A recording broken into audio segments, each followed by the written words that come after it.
Tonight, we're stepping into shadows darker than you've ever imagined.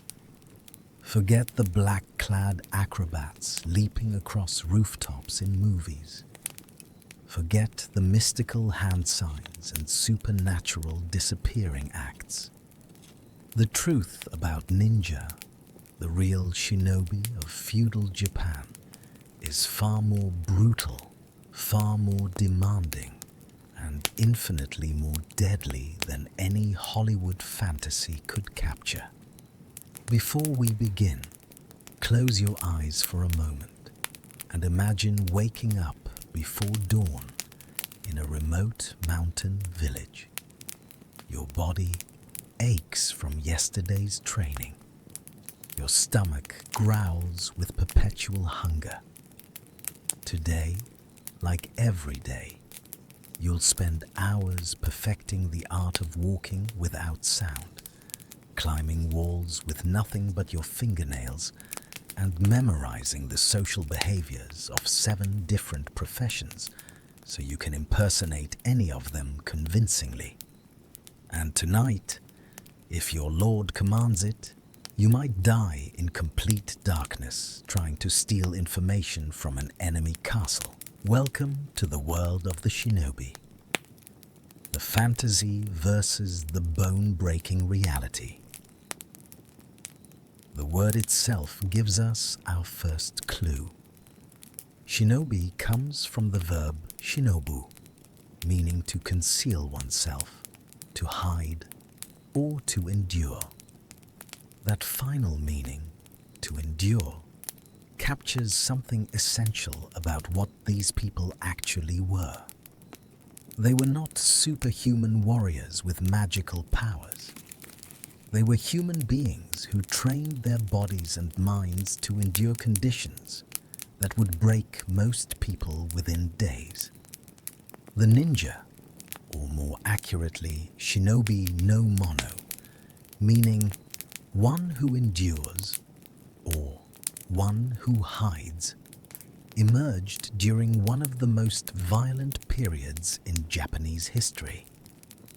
The term ninja itself didn't come into common usage until the 20th century, likely adopted by Westerners who found it easier to pronounce than shinobi. Throughout most of their history, these covert operatives were called by various regional names including Monomi, Nokizaru, Rappa, and Kusa, each reflecting different aspects of their work. The Sengoku period, stretching from 1467 to around 1603, was an era of near constant warfare. Japan had fractured into competing domains, each ruled by a daimyo, a feudal lord with his own army and ambitions. The emperor in Kyoto had become a figurehead. The shogunate, the military government that theoretically ruled Japan, had collapsed into irrelevance. In this vacuum of central authority, regional warlords fought endless wars for territory, resources, and prestige. It was during this chaos that the shinobi became indispensable. 2 regions in particular became synonymous with ninja training and expertise. Iga province, in what is now Mie Prefecture, and Koga, also spelled Koka, in present-day Shiga Prefecture. These 2 areas were only about 20 kilometers apart, separated by the Suzuka Mountains, and their inhabitants maintained close ties despite occasional rivalries. The geography of both regions played a crucial role in the development of ninjutsu, the arts of the ninja. Iga and Koga were mountainous, densely forested, and relatively isolated from the major power centers. The terrain was difficult to navigate for outsiders, but intimately familiar to locals who had spent their entire lives learning every path, every cave, every defensible position. This isolation had given both regions a degree of political autonomy that was rare in feudal Japan. Neither Iga nor Koga had strong centralized leadership. Instead, they were governed by councils of local families, many of whom were jisamurai, a class that fell somewhere between full samurai and wealthy peasants. These families owned land, trained in martial arts, and owed no strict allegiance to any single lord. When threatened, they could organize quickly into formidable defensive forces. This independence, this refusal to submit to outside control, would ultimately shape the development of ninjutsu. The first documented references to what would become ninja tactics appear in the Taiheki, a 14th century chronicle of warfare between rival imperial courts. These accounts describe covert operatives using stealth, infiltration, and sabotage during the Nanbokucho Wars of the 1330s. But it was not until the Sengoku period that shinobi training became systematized, and these skills were offered as professional services to warlords throughout Japan. Here's the first harsh reality you'd face. Becoming a shinobi wasn't a career choice. You were born into it. The arts of ninjutsu were family traditions, passed down from parent to child in utmost secrecy. If you weren't born into one of the ninja families of Iga or Koga, you had almost no chance of learning these skills. The knowledge was too valuable, too dangerous to share with outsiders. Those few outsiders who were recruited were typically orphans or displaced individuals who could be trained from childhood and who had nothing to return to. No outside loyalties that might compromise the clan. And if you were born into a ninja family, your training began almost immediately. From the time you could speak, you would already be learning the fundamentals. Not flashy combat moves, but the unglamorous basics. How to control your breathing, how to move without making sound, how to observe people without being noticed in return. Historical ninja manuals, including the Ninpiden attributed to the Hattori family and the Bansen Shukai compiled in 1676, emphasize that ninja training was not about spectacular techniques, but about endless repetition of fundamentals until they became instinctive. The more talented trainees could begin professional duties as early as age 12, though this would depend on their abilities and the demands placed upon their families. The peasant warriors, understanding social reality. Let's address one of the biggest misconceptions immediately. Ninja were not elite warriors like the samurai. They came from a completely different social stratum, and this fact colored everything about their lives, their training, and how they were perceived by Japanese society. Samurai were the aristocratic warrior class of Japan. They followed the strict code of Bushido, which emphasized honor, loyalty, face-to-face combat, and glorious death in battle. Samurai wore distinctive armor, carried fine swords, and advertised their identity. To die honorably in open combat was the highest achievement a samurai could attain. The samurai aesthetic valued beauty, ceremony, and rigid adherence to protocol. Ninja came from the opposite end of the social spectrum. Most were farmers, merchants, or lower-ranking warriors who needed alternative ways to survive in a violent world. While some ninja, particularly the famous Hattori Hanzo, were also samurai who undertook special training. The majority came from common stock. They were the people who worked the land in the morning and trained in the mountains in the afternoon. According to the Iran-ki, a chronicle written by Kikuoka Nyogen of Iga, the typical pattern was that villagers devoted themselves to their family business in the morning, and in the afternoon they would gather at a temple to practice military arts. This dual life was exhausting and relentless. Imagine waking before dawn to work in the rice paddies or vegetable fields. Your hands would be rough. Your back would ache from bending over crops all morning.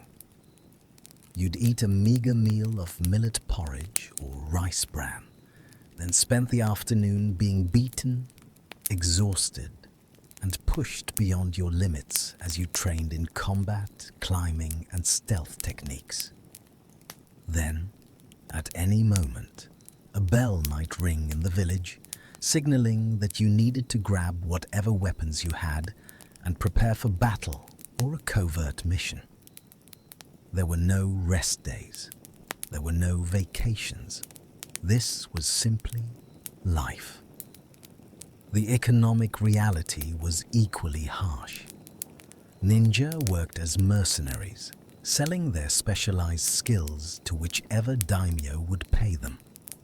Unlike samurai, who were typically supported by their lord with a stipend of rice and a place in the household, ninja operated on a contract basis. You performed a mission, and if you survived, you got paid. If you died, your family got nothing unless they had negotiated payment in advance. The relationship between ninja and their employers was purely transactional. There was no honor, no loyalty beyond what money could buy. This mercenary status meant ninja families lived in constant economic uncertainty. Moreover, the work itself was considered dishonorable. Samurai society looked down on ninja as people who fought from the shadows, who used deception and poison, who struck without warning, and vanished before retribution could be delivered. These tactics were seen as cowardly, as antithetical to the warrior's code. A samurai would rather die in glorious defeat than win through trickery. Ninja had no such luxury. Victory was survival, and survival required using every available advantage, honorable or not. This social stigma meant that ninja families lived in isolation, separate from mainstream Japanese society. They couldn't openly practice their arts in cities or towns. They couldn't boast of their achievements or seek recognition for their skills. Everything had to be done in secret in the remote villages and mountain training grounds of Iga and Koka. If you were a shinobi, you lived with the knowledge that society saw you as a necessary evil at best, a dishonorable outcast at worst. The psychological burden of this status cannot be overstated. Humans are social creatures. We crave recognition, respect, community. Ninja had to surrender all of that. They trained for years to master incredibly difficult skills. They risked their lives repeatedly. They endured hardships that would destroy most people, and they did it all knowing that they would never receive public acknowledgement, never be celebrated, never even be able to tell most people what they really did for a living. The secrecy was absolute, and the isolation was crushing. And there was another dimension to this social reality that modern people often overlook: the weight of family obligation. If you were born into a ninja family, you didn't just represent yourself. Your actions reflected on your entire clan. If you failed a mission, if you were captured and revealed secrets under torture, if you brought dishonor through incompetence or cowardice, you didn't just doom yourself. You endangered everyone you loved. The Bansen Shukai, the comprehensive ninja manual compiled in 1676, contains numerous passages about the sacred duty to protect clan secrets, even at the cost of one's life. Ninja who were captured were expected to commit suicide rather than risk betraying their families under interrogation. In one documented oath from the Koga region, a ninja named Yamanaka Tonai swore to his masters, Ohara Kazuma and Ueno Tamaki. These writings of ninjutsu, trusted to me by you, will never be shown to others. If by any chance I should disobey, then I must receive the punishment of death. This wasn't melodrama. This was the understood price of failure. Your family's survival, their reputation, their ability to continue working as ninja, all of it depended on your ability to keep secrets, complete missions, and die quietly if capture became inevitable. So before we even get to the physical demands, the brutal training, the starvation diet, and the deadly missions, you're already facing insurmountable psychological challenges. Could you live with being despised by the broader society you secretly protected? Could you endure the constant fear of exposing your family to retribution? Could you sacrifice all hope of public recognition or personal glory? Most people, if they're honest with themselves, would answer no. And we haven't even started talking about the physical requirements yet. The training that would break your body. Let's be very clear about what ninja training entailed. This wasn't a hobby you picked up for an hour after work. This wasn't a martial arts class you attended twice a week. This was total immersion, beginning in early childhood and continuing throughout your entire life, with the explicit understanding that any failure in training could mean death on an actual mission. The Bansen Shukai, which remains the most comprehensive historical source on ninja training and techniques, outlines 18 major disciplines that a shinobi was expected to master.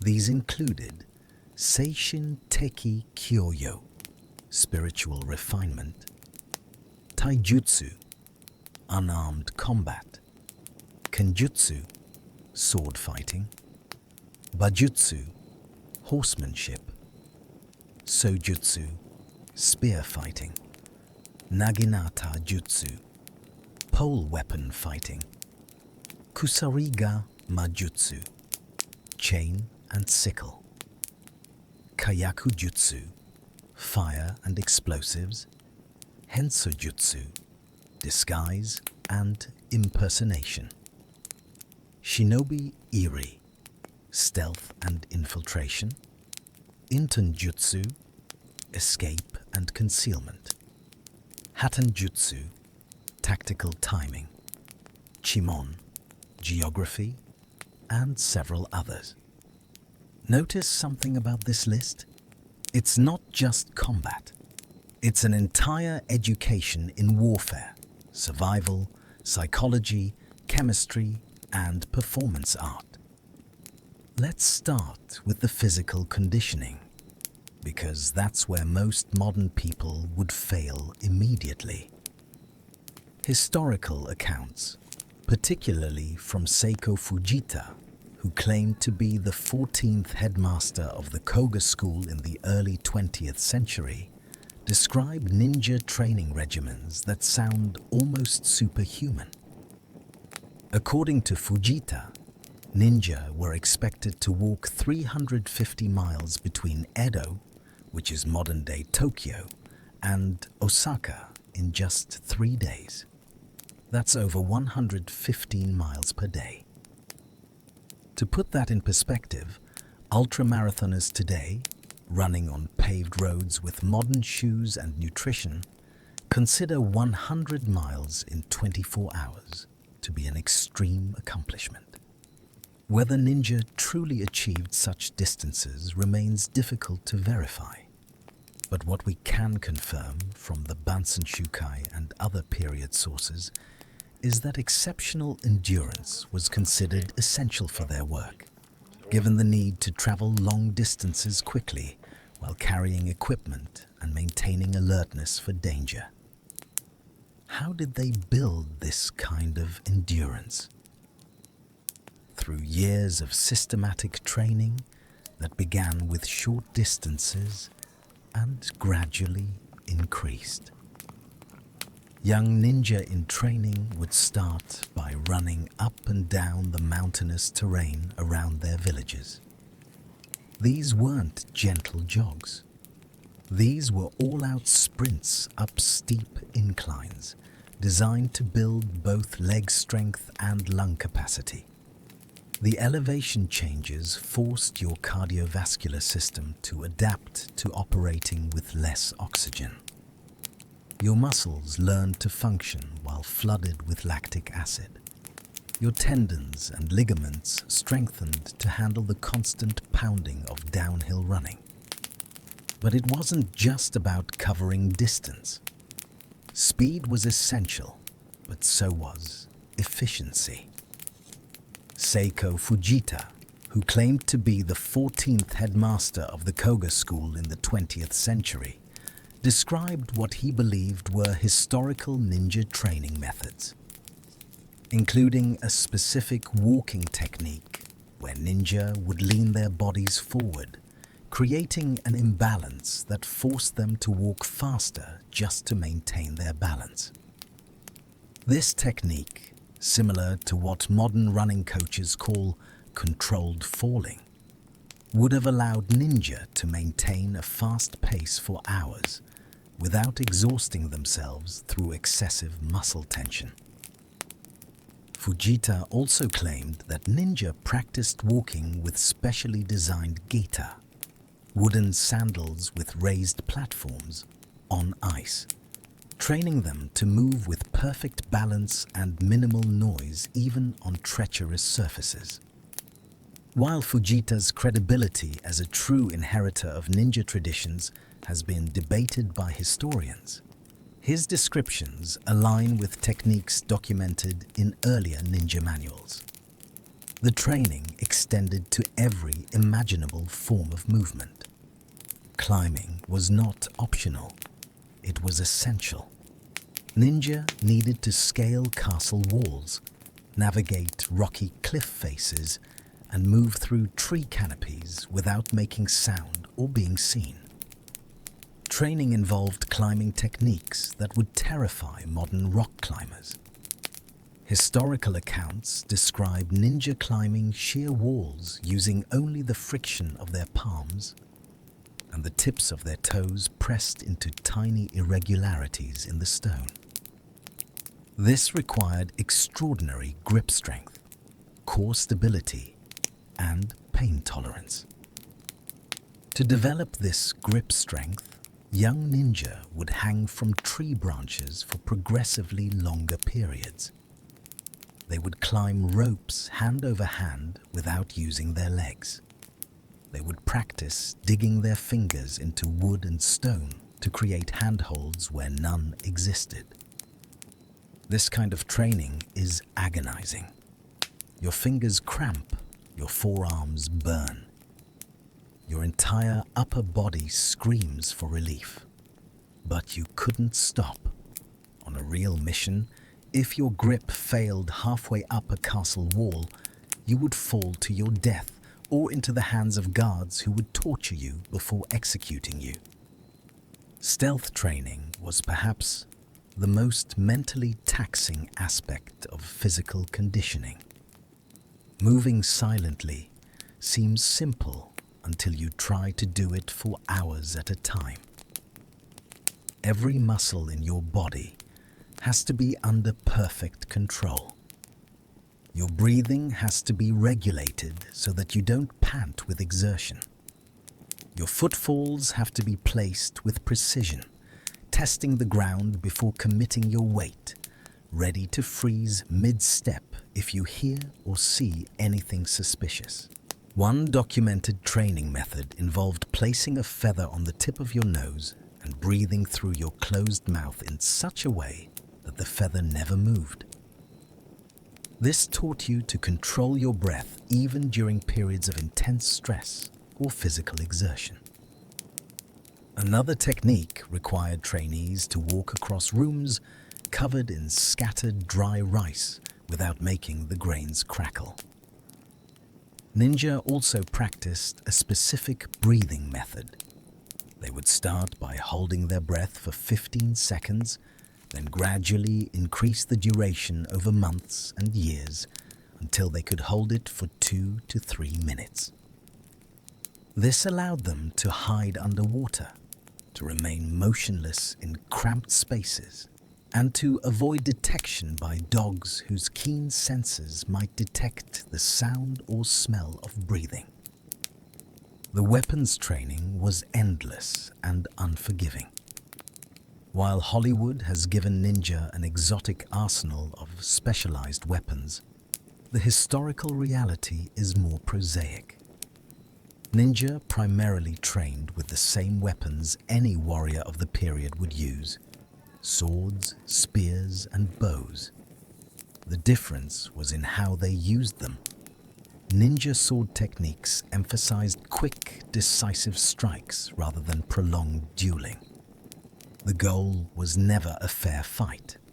The goal was to end the confrontation as rapidly as possible, ideally with a single killing blow, and then escape before reinforcements arrived. According to the Bansen Shukai and other period sources, a typical training day for a ninja would follow a grueling pattern. You'd wake before dawn and immediately begin with meditation and breathing exercises to prepare your mind. Then came the physical conditioning: running, climbing, and gymnastics designed to improve agility and endurance. After a sparse breakfast, you'd drill with weapons for several hours. Afternoon training focused on practical skills like rope climbing, scaling walls, and navigating obstacles courses designed to simulate castle infiltrations. Evening sessions covered the mental aspects, memorizing hand signals for silent communication, learning disguise techniques, studying herbal medicine and poisons, and practicing the art of observation and memory. And all of this had to be done while maintaining your cover as a normal farmer or merchant. Remember, ninja weren't professional soldiers who lived in barracks. They were supposedly ordinary villagers who just happened to have extraordinary skills. This meant that all your training had to be conducted in secret, usually in remote mountain locations where you wouldn't be observed. You had to be careful not to develop a physique that would give away your true occupation. Ninja aimed to remain under 60 kilograms, about 130 pounds, because this weight made them light enough to move across rooftops and climb ropes without straining the structures they were infiltrating. But they also needed to be strong, which meant developing dense, efficient muscle rather than bulk. The psychological demands of this training regime were as brutal as the physical ones. You trained knowing that every exercise, every drill, every technique you practiced might mean the difference between life and death on a real mission. There was no room for half measures, no acceptable level of performance that was good enough. You either mastered a technique completely so that you could execute it in darkness, in silence, under the stress of mortal danger, or you failed.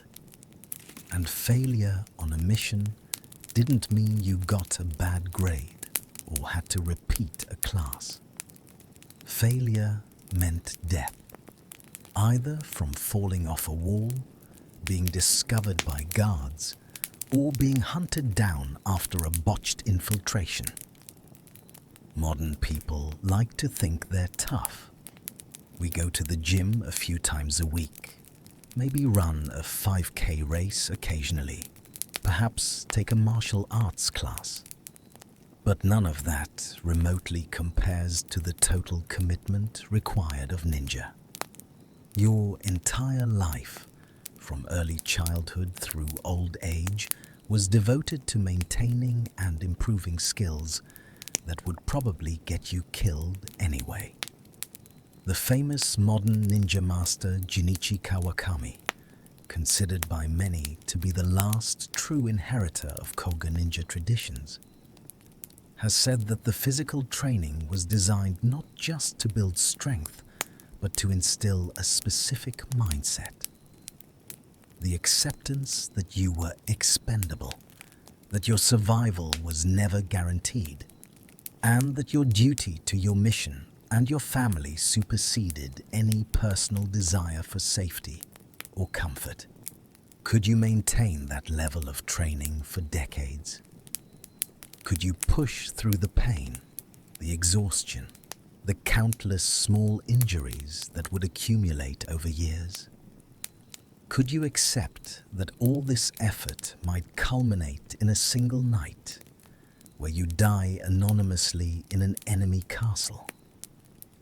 Your body never recovered, your family never officially informed of your death. Most people would break long before they reached that point. And we haven't even talked about the diet they had to maintain while doing all this training. The starvation diet that powered shadow warriors. The ninja diet is one of the most overlooked aspects of their historical reality, and it's also one of the areas where modern people would struggle most dramatically. We live in an age of abundance, where food is constantly available, and dietary restriction is usually voluntary. For ninja, food was not just fuel. It was a tactical consideration that could mean the difference between mission success and catastrophic failure. Let's start with the basics. Historical sources, including researcher Makoto Hisamatsu from Mie University's Ninja Research Center, indicate that ninja ate similarly to other farmers of the period, meaning about 2 meals per day. These meals consisted primarily of millet, rice bran, barley, wild vegetables, and foraged plants. Notice what's not on that list: meat, fish, white rice, sugar, or any of the foods we associate with a satisfying meal. This was subsistence eating, consuming just enough to maintain function without providing any of the comfort or pleasure we associate with food. But the ninja diet was even more restricted than that of typical farmers. Ninja had specific foods they had to avoid completely. Garlic, leeks, shallots, chives, and all pungent vegetables were forbidden because they produced body odor that could give away your position during a stealth mission. Meat and fish were avoided for the same reason. The human body metabolizes animal proteins in ways that change your scent. A ninja couldn't risk being detected by guard dogs, or even by the keen noses of experienced samurai who had learned to identify potential threats by smell. Tobacco, which became popular in Japan during the later ninja period, was absolutely prohibited. The smell of tobacco clings to clothing and breath for hours, and ninja recognized this as an unacceptable security risk. Before missions, ninja would also take herbal baths, not for cleanliness in the way we think of it, but specifically to neutralize any residual body odor that might alert enemies. The restrictions went beyond what you couldn't eat. There was also a rigid doctrine about what you should eat. Ninja favored dark-colored foods, black rice, black soybeans, black sesame seeds, and other foods they believed increased their internal warmth and vitality.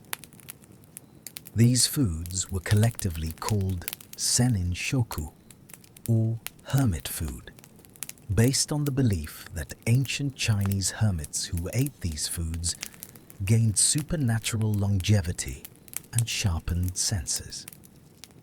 Whether or not these foods actually provided those benefits, the belief shaped ninja eating habits for generations.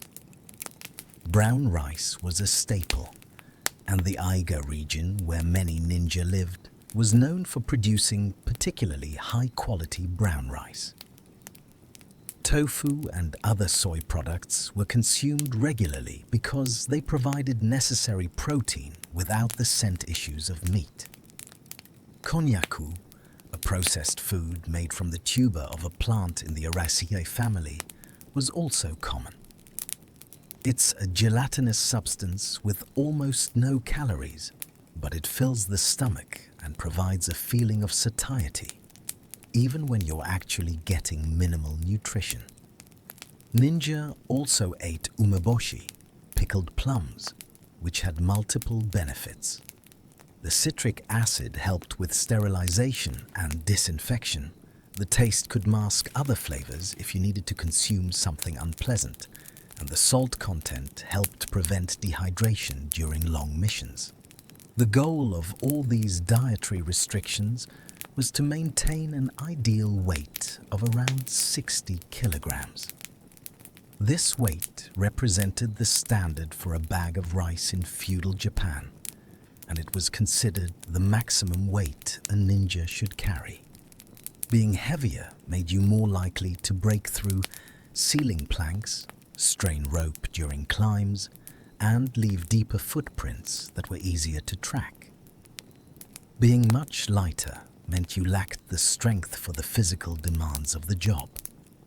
The 60-kilogram target meant ninja had to carefully balance their nutrition, getting enough calories to train and perform missions, while never indulging enough to gain excess weight. Think about what this means practically. You're burning thousands of calories per day in training and missions. You're climbing walls, running up mountains, engaging in hand-to-hand combat. Your body is desperate for fuel, but you can't eat meat. You can't eat fish. You can't eat anything that tastes particularly good, because most flavorful foods either contain animal products or use ingredients like garlic that are forbidden. You're subsisting on grains, vegetables, and tofu, day after day, year after year, while watching your body cry out for more substantial food. The only concession to the enormous caloric demands came in the form of special emergency rations called pills. These weren't pills in the modern pharmaceutical sense. They were small, dense balls of concentrated nutrition designed to be carried on missions. Historical sources describe three types: Hyorogan or ration pills were the most common. These were made from a mixture of flowers, sugary substances like rock sugar, and medicinal herbs including ginseng, lotus seeds, cinnamon, yams, and various other ingredients. They were designed to provide quick energy, similar to modern energy bars, but far more concentrated. When bitten into, they would release a burst of calories and stimulants to keep you going during extended missions. Kikatsugan, or hunger pills, were specifically designed to suppress appetite. They were made with ingredients like carrots, buckwheat flour, yams, and rice that had been soaked in sake and then dried. These pills swelled in your stomach, creating a feeling of fullness even though they provided minimal actual nutrition. They were meant to be used during long stakeouts or extended infiltrations where eating regular food was impossible. Suikatsugan, or thirst pills, were perhaps the most interesting. They were made with licorice, Japanese mint, kudzu starch, dried plums, and other ingredients chosen to stimulate saliva production. According to the Bansen Shukai, eating 3 of these pills would allow a ninja to go 45 days without drinking water. This claim is clearly an exaggeration, as no human can survive anywhere near that long without water. What seems more plausible is that these pills helped manage thirst during shorter periods when accessing water would compromise stealth, perhaps allowing a ninja to go several days with minimal water intake by keeping their mouth moist and reducing the psychological distress of thirst. The reality of trying to maintain this diet while performing at peak physical level would break most modern people within weeks. We're accustomed to eating when we're hungry, to having a variety of foods available, to treating food as a source of pleasure and not just fuel. Ninja couldn't do any of that. Food was tactical. Food was minimal. Food was boring, and there was never enough of it to truly satisfy the body's cravings after an exhausting day of training. Moreover, the consequences of dietary failure were immediate and severe. If you gained too much weight, you became a liability on missions. If you ate the wrong foods before a mission and your body odor gave you away, you didn't just endanger yourself, you endangered your entire team. If you lacked the discipline to maintain the dietary restrictions, how could your handlers trust you to maintain discipline in any other aspect of the work? Historical accounts make it clear that ninja were constantly hungry, not starving to the point of dysfunction, but never truly full, never satisfied, always operating in a state of mild caloric deficit. This chronic hunger had psychological effects. It made you irritable, made it harder to sleep, made the physical training even more grueling. But it also sharpened your mind in certain ways. You became acutely aware of your body's signals. You learned to function despite discomfort. You developed an iron will that could override your body's most basic demands. And here's perhaps the cruelest irony. After all this dietary discipline, after years of maintaining perfect weight and avoiding every food that might compromise a mission, you'd likely die young anyway. Ninja work was inherently dangerous. Most didn't live to enjoy the hypothetical health benefits of their Spartan diet. They died in falls, in combat, from infected wounds, or from execution after being captured. The discipline, the hunger, the endless self-denial, all of it was in service of a career that would probably end in an anonymous death before you reached 40. Could you maintain that discipline?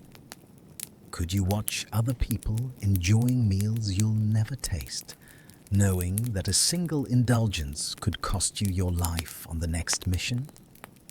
Could you raise children on this same brutal regimen, watching them grow up perpetually hungry, knowing you're condemning them to the same harsh life you've endured? The ninja diet wasn't just about food. It was about a level of self-control and long-term thinking that most humans simply don't possess. And we still haven't discussed the psychological horror of actually going on missions. The art of becoming someone else. One of the most demanding aspects of ninja training, and one that gets glossed over in popular culture, was the requirement to master hensojutsu, the art of disguise and impersonation. This wasn't about putting on a costume and hoping no one looked too closely.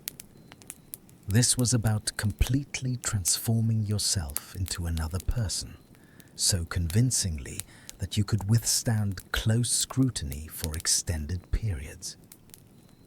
The Bansen Shukai describes what some ninja clans called the Shichi Ho Dei, meaning 7 ways of going. A trained ninja was expected to be able to convincingly impersonate 7 different classes of people: priests, samurai, merchants, craftsmen, performers, puppeteers, and farmers. Each of these roles required deep knowledge of the profession, its social manners, its specialized vocabulary, and its typical behaviors.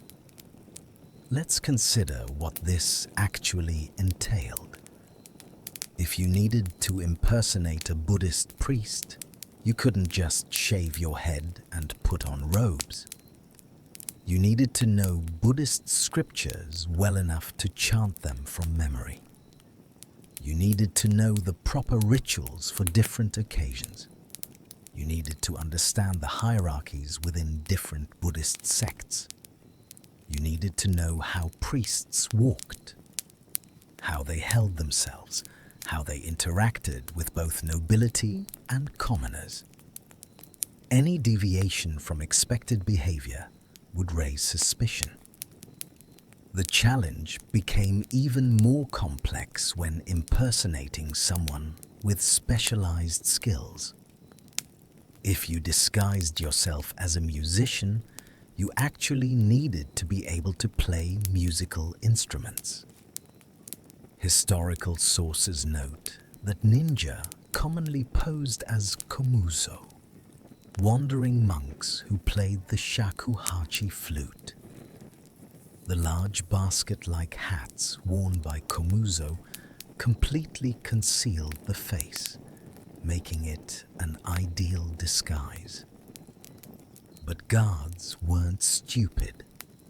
If you claimed to be a komuso but couldn't actually play the shakuhachi properly, you'd be discovered immediately.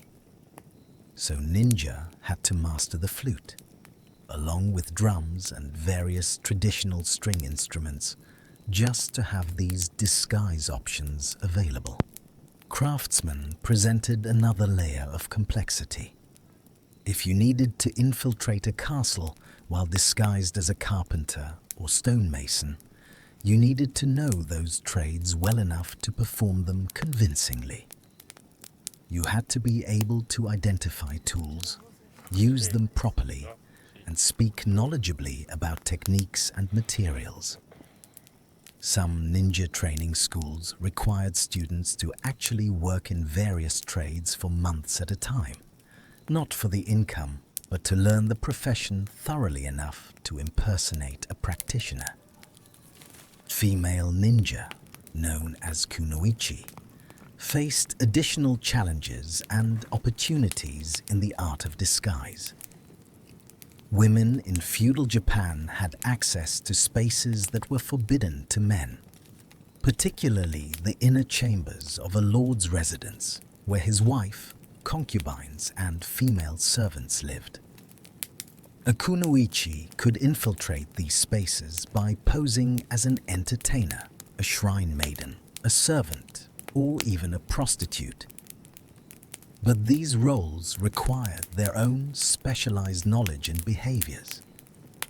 Historical accounts, though sparse, suggest that kunoichi underwent training in dance, music, and various arts to make these disguises convincing. The Bansen Shukai also describes the use of body doubles, a technique called kagemusha. A ninja would train another person, usually a younger clan member, to look and act exactly like them. When a mission required the ninja to be in two places at once, or when their security was particularly important, the double would appear in public while the actual ninja remained hidden. Training someone to this level of similarity took years and required the double to study the ninja's every mannerism, speech pattern, and habit. But disguise wasn't just about appearance and behavior. It also involved understanding human psychology and social dynamics.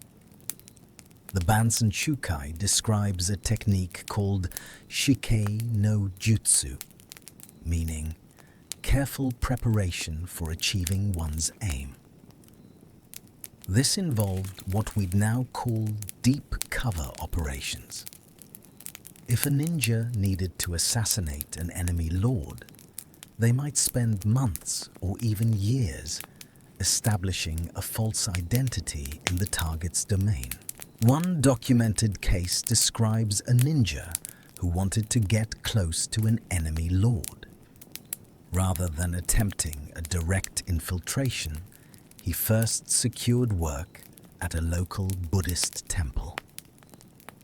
He worked there diligently for months, gaining the trust of the head priest through demonstrated piety and reliability.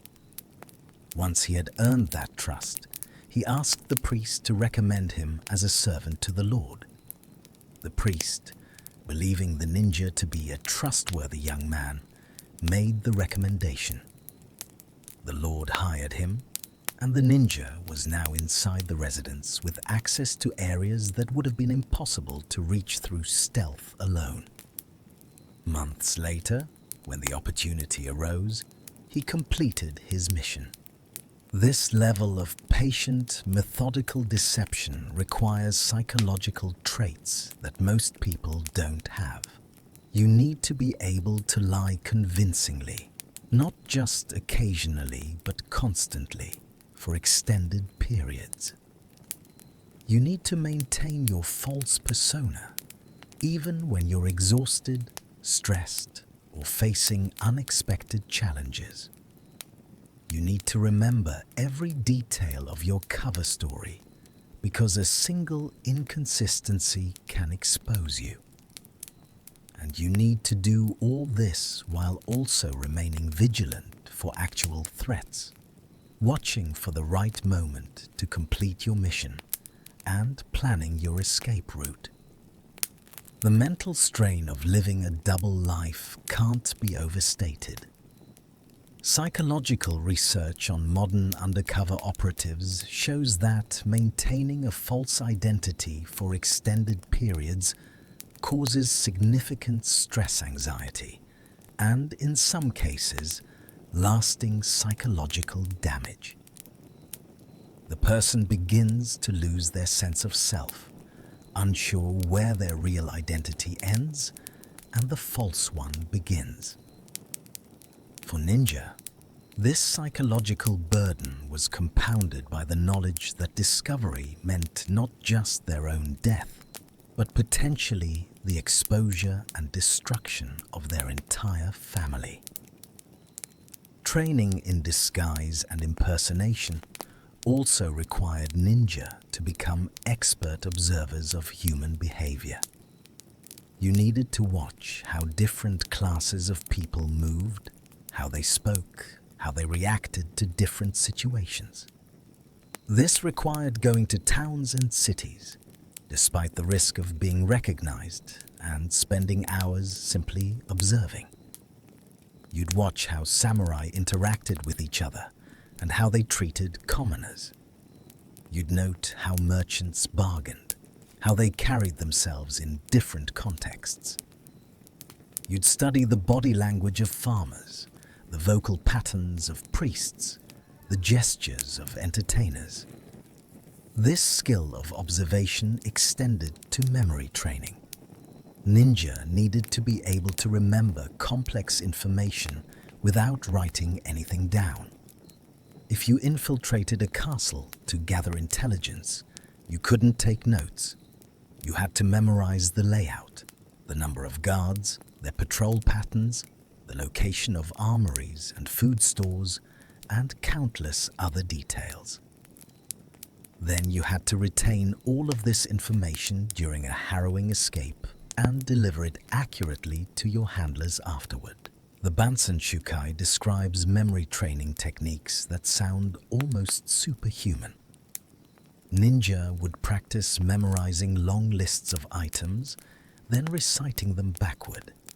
They would study castle layouts from descriptions or crude drawings, then mentally walk through the castle in their minds until they could navigate it in darkness.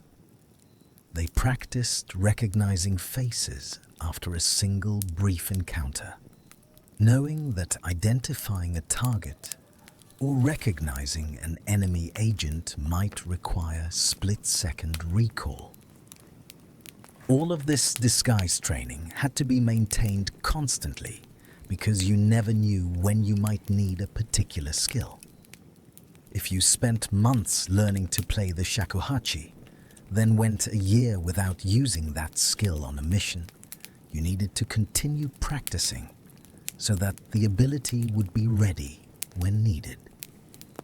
This meant that in addition to your physical training, your weapons practice, and your other ninja skills, you also needed to maintain proficiency in multiple musical instruments, several crafts, various religious practices, and numerous social roles. Modern people struggle to master even a single complex skill. Learning a musical instrument to a professional level takes years of dedicated practice. Learning a trade like carpentry or masonry requires an apprenticeship. For ninja, these weren't alternatives, they were all required. You had to be a warrior, an acrobat, a musician, a craftsman, a priest, and an actor, all at once, ready to embody any of these roles convincingly at a moment's notice. The psychological flexibility required for this kind of work is rare. Most people have a relatively fixed sense of self. We are who we are. And while we might adjust our behavior slightly for different social contexts, we don't fundamentally change our identity. Ninja had to abandon that fixed sense of self. They had to become fluid, capable of adopting and discarding identities as the situation required. This kind of psychological adaptability often comes at a cost. Modern intelligence agencies recognize that undercover work can cause lasting identity confusion and even dissociative symptoms in operatives who spend too long living false lives. And here's the final cruelty. After developing all these skills, after learning to become anyone, the actual application usually involved tremendous boredom, punctuated by moments of absolute terror. A typical infiltration mission might require you to spend hours, even days, waiting in uncomfortable hiding spaces for the right opportunity. You'd be cold, hungry, trying not to move or make sound, your muscles cramping, your mind racing with fear that you'd be discovered. And then, in a few brief moments, you'd need to move, gather your intelligence or complete your task, and vanish again into the night. All those years of training came down to minutes of actual action, and any mistake in those minutes meant death. Could you master this level of psychological flexibility and control? Could you become comfortable with deception on this scale? Could you maintain multiple false identities while never losing track of your real self? Could you live with the knowledge that every relationship you formed while undercover was a lie? That the people who trusted you were being manipulated, and that you might have to abandon them without warning the moment your mission was complete?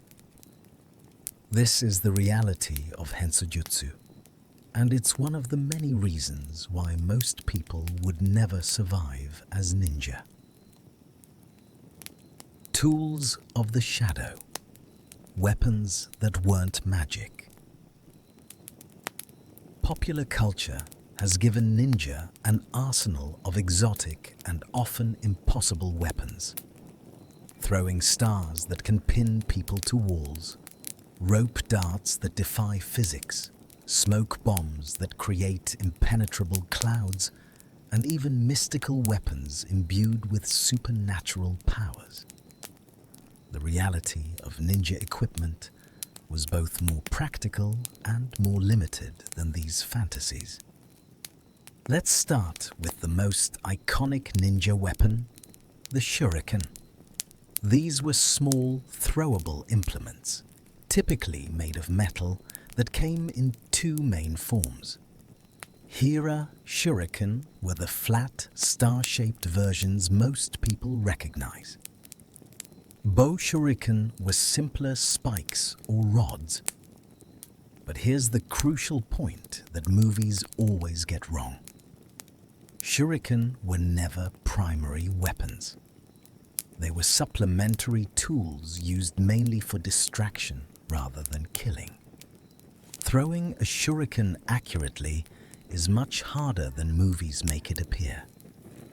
These were small, light objects, without the aerodynamic stability of, say, a throwing knife. They were affected by wind.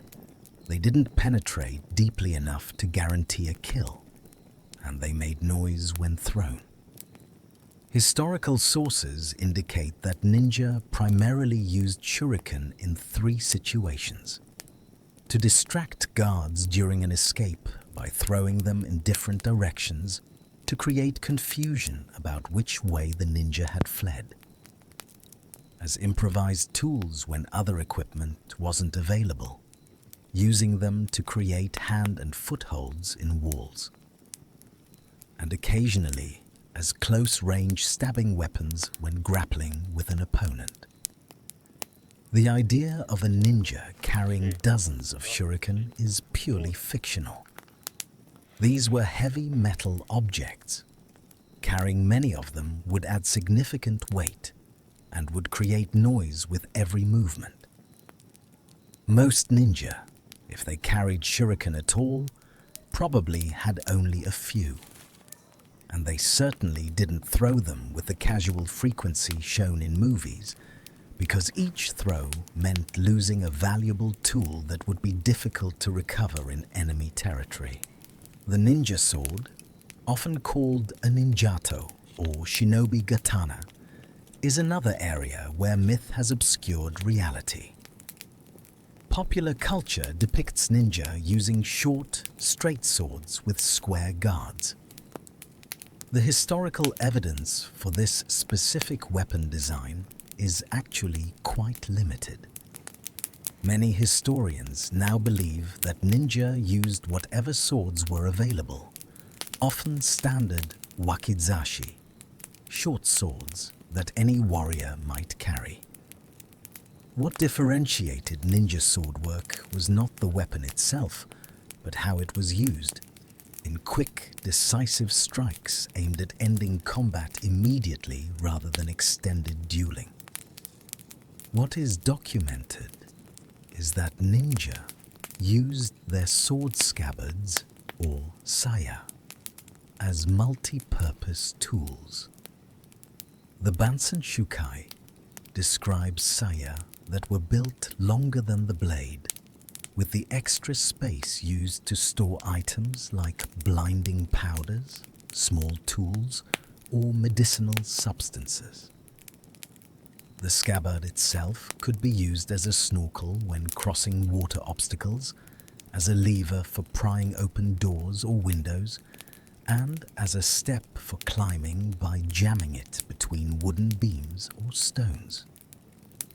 The cord wrapped around the scabbard could serve as a tripwire, a binding tool for restraining prisoners, or even as a makeshift rope in emergencies.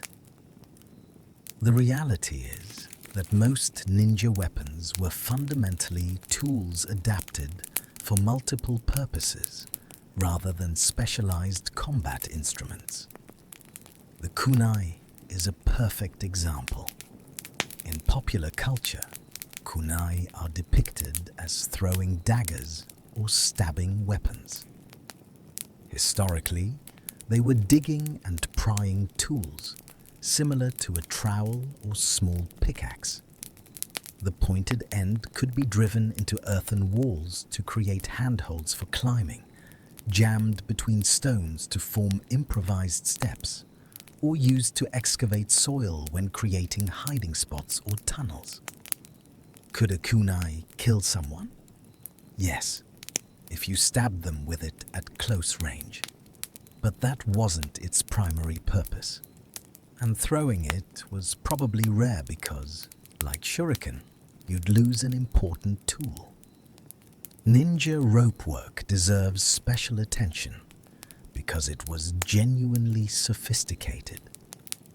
Ninja carried various types of rope for different purposes. Thick ropes with grappling hooks attached were used for scaling walls.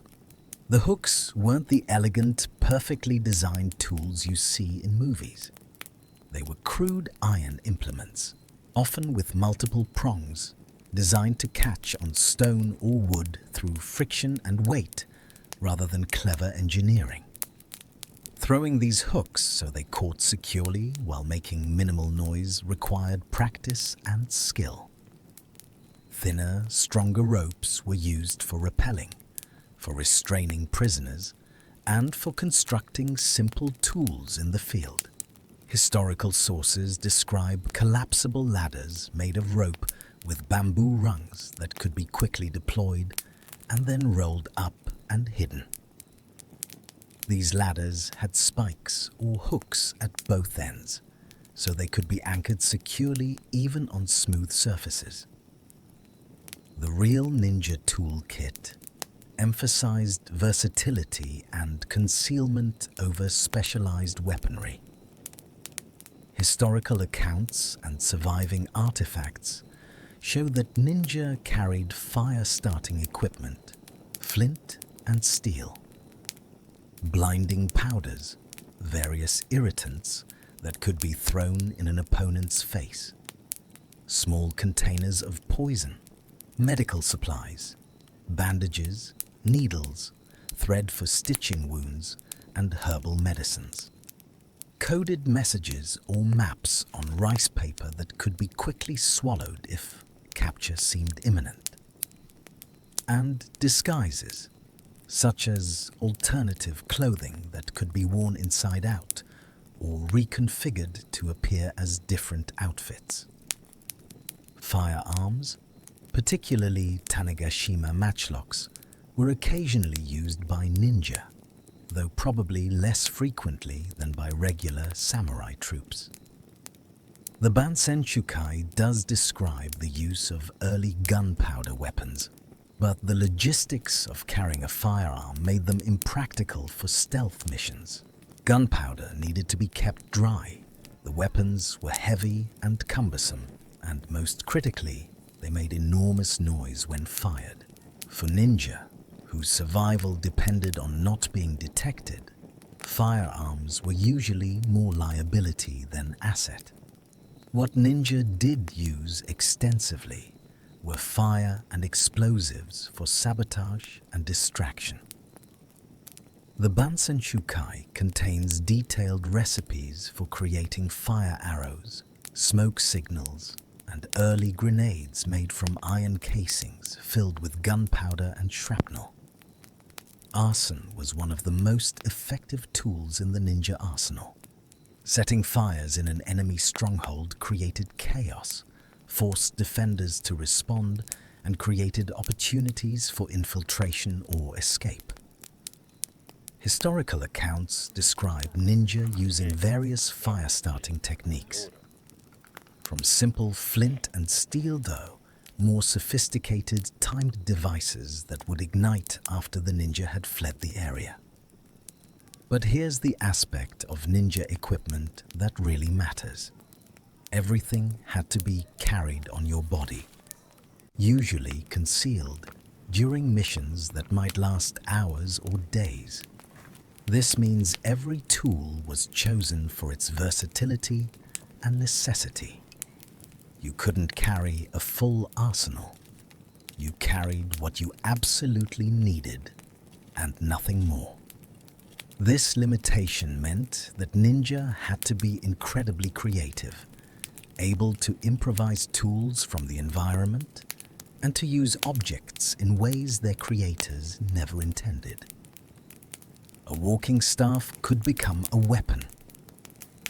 A musical instrument could conceal a hidden blade or contain secret compartments. Ordinary farming implements, like the sickle and chain known as a kusarigama, could serve dual purposes as farming tools and weapons, allowing ninja to carry them openly without arousing suspicion.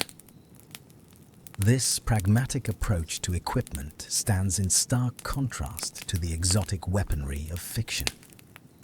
The psychological burden of going on missions with such limited equipment is worth considering.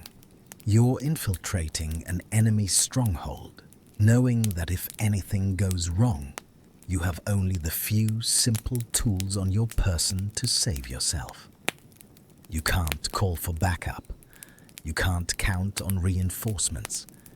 You have a length of rope, a small blade, maybe some powder to throw in someone's eyes, and that's it. Everything depends on your skills, your planning, and your ability to adapt when the inevitable surprises occur. Modern military special forces carry astonishing amounts of equipment. Communication devices, GPS navigation, night vision, firearms with hundreds of rounds of ammunition, explosive charges, first aid kits, and support from extraction teams. Ninja had none of that. They went into darkness with rope and a knife, relying entirely on preparation and skill to survive. This minimalism meant that non-violent solutions were always preferable. Every fight risked your limited weapons being damaged or lost. Every confrontation increased the chance of injury, noise, or detection. The ideal mission was one where you entered, gathered your intelligence, or completed your objective, and exited without anyone ever knowing you'd been there. Your tools weren't meant to help you fight your way through obstacles. They were meant to help you avoid obstacles entirely. Could you complete a covert infiltration with such limited equipment? Could you trust your skills and planning so completely that you'd venture into deadly danger with nothing but rope and a blade?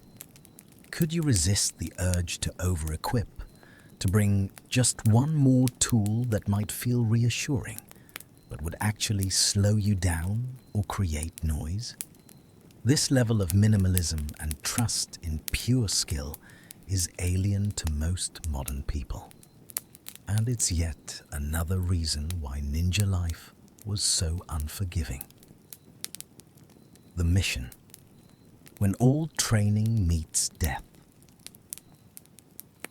We've covered the training, the diet, the disguise, and the equipment. Now let's talk about what actually happened when a ninja went on a mission.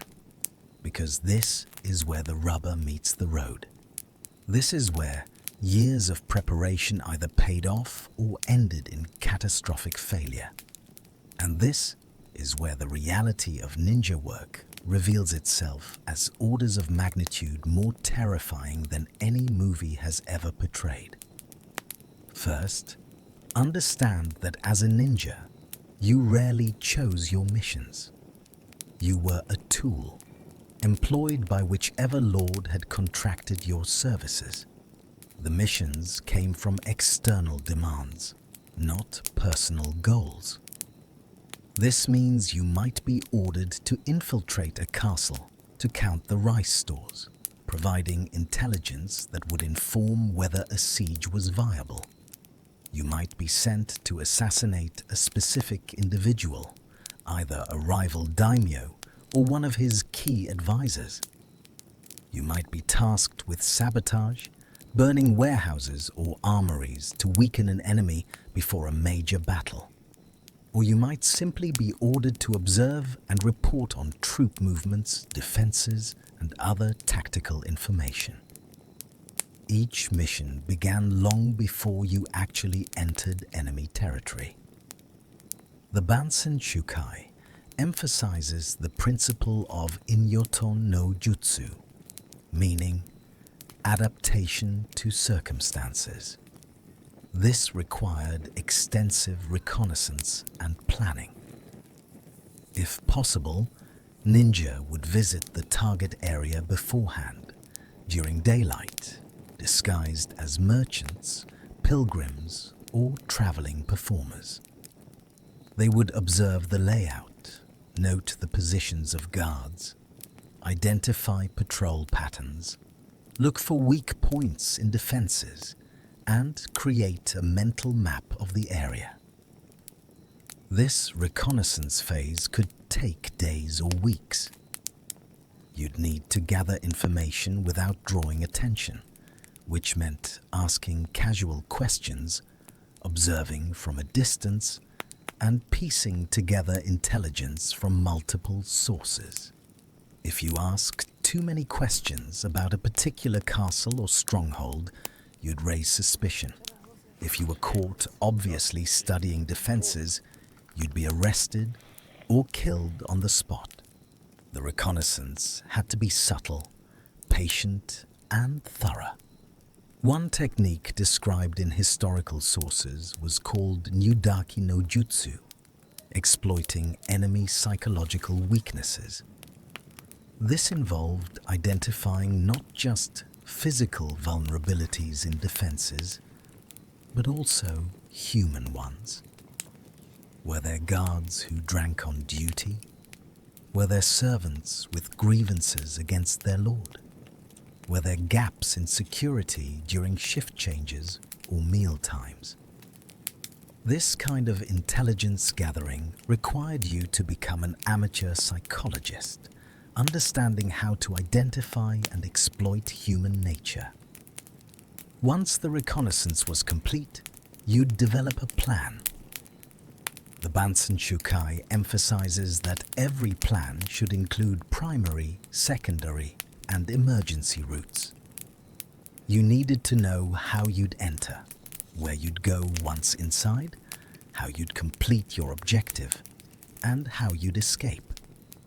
But you also needed contingency plans for what to do if guards were in unexpected positions, if doors were locked that should have been open, if your primary escape route was blocked. Successful missions required the ability to adapt instantly to changed circumstances while remaining calm enough to avoid panic-driven mistakes. The actual execution of a mission typically occurred at night, though not always. The Bansen Shukai describes techniques for moving during daylight while in disguise, using crowds and ordinary activity as cover. But when stealth was paramount, darkness was essential. Contrary to popular belief, ninja almost certainly didn't wear the all-black outfits depicted in modern media. Black clothing actually creates a distinctive silhouette in moonlight or against ambient light from torches and fires. Historical sources indicate that ninja typically wore the working clothes of farmers from the Iga and Koka regions, dyed dark blue or navy, which was the most common and least suspicious attire of the period. Some mission profiles called for clothing that matched the environment: brown for forest infiltrations, grey for moving through urban areas where stone and wood created a muted colour palette. Most importantly, when operating in daylight or in populated areas, ninja wore whatever disguise fit their cover identity, from priest robes to merchant clothing to peasant work attire. The actual infiltration process was slow, methodical, and mentally exhausting. You might spend an hour covering a distance you could walk in 5 minutes because every step required careful testing. Every movement demanded absolute control. Historical accounts describe ninja moving in what's called the shinobi gaishi, or ninja step, where you place your foot down gradually, feeling the ground through the sole of your shoe or foot wrapping, ready to withdraw if you feel something that might make noise, like a twig or loose stone. Breathing had to be controlled. The Bansen Shukai describes a technique where you breathe through your nose in a slow, measured way that minimizes sound while providing sufficient oxygen. If you heard guards approaching, you needed to be able to stop breathing entirely for minutes at a time, remaining absolutely motionless until the danger passed. The mental discipline required for this is extraordinary. Every instinct screams at you to run, to defend yourself, to do something. But you can't. You have to become a statue, trusting that stillness and silence will preserve your life. The psychological stress of infiltration is difficult to convey. Imagine you've spent hours getting into an enemy castle. You're now deep inside hostile territory, surrounded by people who will kill you if you're discovered. You're trying to remain silent while also navigating unfamiliar spaces in near total darkness. Every sound, every shadow could be a guard or another danger. Your heart is racing, flooding your system with adrenaline, but you can't let that adrenaline push you into rash action. You have to remain controlled, deliberate, patient. One documented mission gives us a glimpse of what this reality looked like.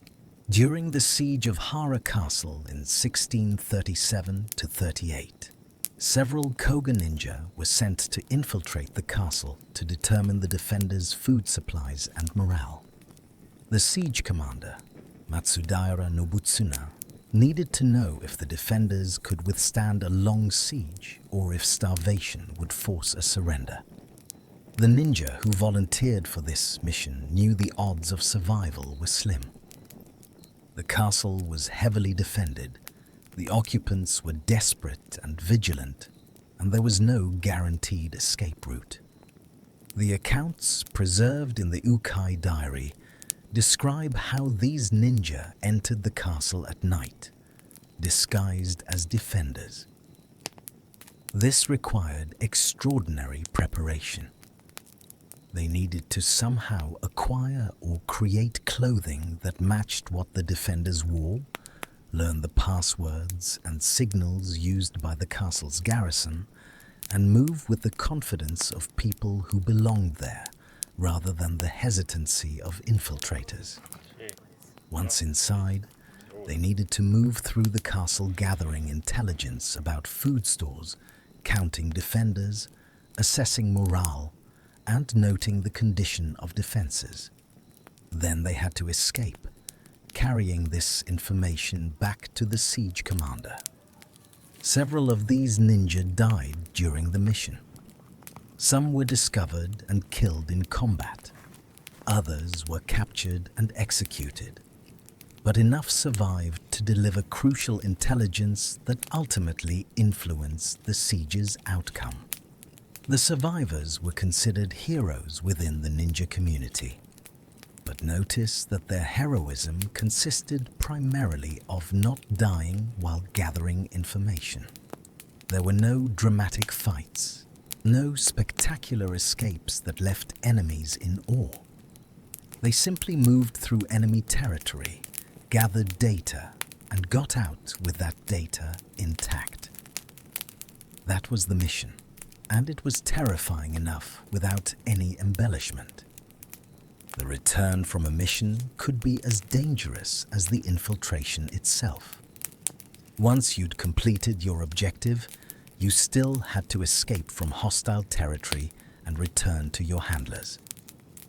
This often meant traveling long distances on foot, through country that might be crawling with enemy patrols, searching for whoever had just infiltrated their stronghold. You'd be exhausted, possibly injured, desperate for food and water, but unable to risk stops that might lead to capture. Historical sources describe ninja using various escape techniques called inton jutsu.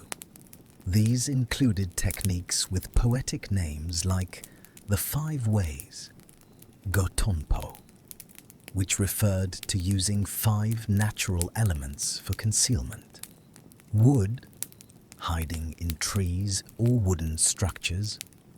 Fire, using flames to create confusion or distract pursuers. Earth, hiding underground or using terrain. Features. Metal, using metal objects to create distractions or to confuse tracking dogs. And water, escaping by swimming or using waterways to break scent trails. These techniques weren't magical. They were practical applications of environmental features combined with psychological understanding of how pursuers think and operate. One particularly brutal aspect of mission work was the rule regarding failure or capture. The Bansen Shukai and other sources make clear that ninja who were captured were expected to commit suicide rather than risk betraying clan secrets under torture. This wasn't optional. It was understood from the beginning of your training that capture meant death, either by your own hand or at the hands of your captors, and that suicide was the honorable choice because it protected your family and clan. Imagine carrying that knowledge into every mission. You know that if things go wrong, if you're wounded and can't escape, if you're surrounded with no way out, you're expected to kill yourself. You know that if you're captured alive, you'll be tortured for information, and that your only duty in that situation is to die before the pain breaks your will. This psychological burden accompanies you on every mission, a constant reminder that you're expendable, that your life matters only insofar as it serves your clan's interests. The chronic stress of this lifestyle can't be overstated. Modern Special Forces operatives even with all their training and support systems, often struggle with PTSD, anxiety, and other psychological after-effects of their work. Ninja had no concept of mental health support, no understanding of trauma recovery, no therapeutic interventions. You simply endured. You carried the memories of every mission, every death, every moment of terror, and you said nothing because silence was survival. The psychological cost of ninja work was never calculated because it was never acknowledged. Could you infiltrate an enemy stronghold knowing that discovery meant immediate death? Could you move through darkness for hours, every muscle tensed, every sense straining, never knowing if the next step would give you away? Could you complete a mission carrying intelligence that might save thousands of lives on your side while ensuring thousands of deaths on the enemy side, then return to your village and pretend to be a simple farmer? Could you live with the knowledge that you've killed people, stolen information, sabotaged defenses, all in complete anonymity, with no recognition for your actions? This was the reality of ninja mission work, and it's one of the final and most decisive reasons why most people would not survive as ninja. The living conditions that ground you into dust. Let's strip away any remaining romanticism and talk about the actual daily existence of a ninja family in Iga or Koga during the height of the Sengoku period. This wasn't a life of adventure and excitement, punctuated by occasional danger. This was grinding poverty, constant labor, social isolation, and perpetual fear, with rare moments of danger that could end your entire family line. The villages of Iga and Koga were remote by design. The mountainous terrain that made these regions easily defensible also made agriculture difficult. The soil was often poor, yields were inconsistent, and the short growing season meant that food security was always a concern. As a ninja family, you were first and foremost farmers or craftspeople trying to survive in a harsh environment. The ninja skills, while potentially lucrative if you secured contracts, were supplementary to the basic work of staying alive. Your typical day would begin before dawn.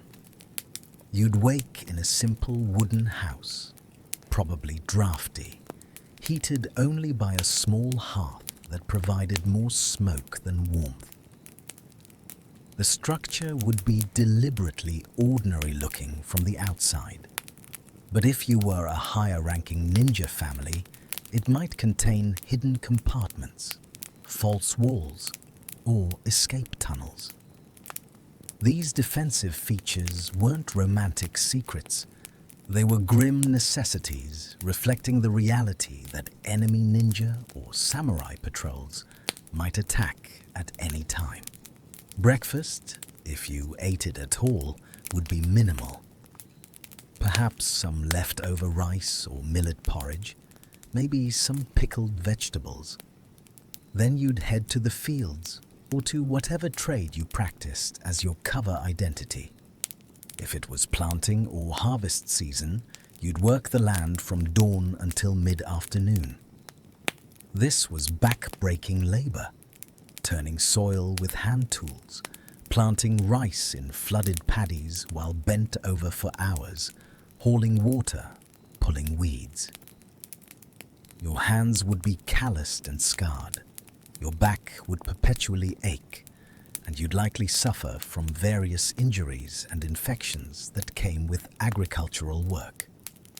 According to the Iran Car Chronicle, the pattern was to work your primary occupation in the morning and train in the afternoon. This sounds orderly on paper, but the reality was more chaotic. Farming doesn't follow a convenient schedule. During planting and harvest, you worked until the light failed. During other seasons, you had more flexibility, but needed to spend time on maintenance, repairing tools, preserving food, and completing the 100 other tasks required for self-sufficiency. When you did train, it was often in temples or hidden locations in the mountains, away from potential observers. You'd gather with other ninja trainees, always under the watchful eye of more experienced shinobi, and drill in the techniques that might save your life. But this training wasn't a break from labor. It was additional labor, piled on top of everything else you had to do to survive. The villages themselves operated under a unique social structure.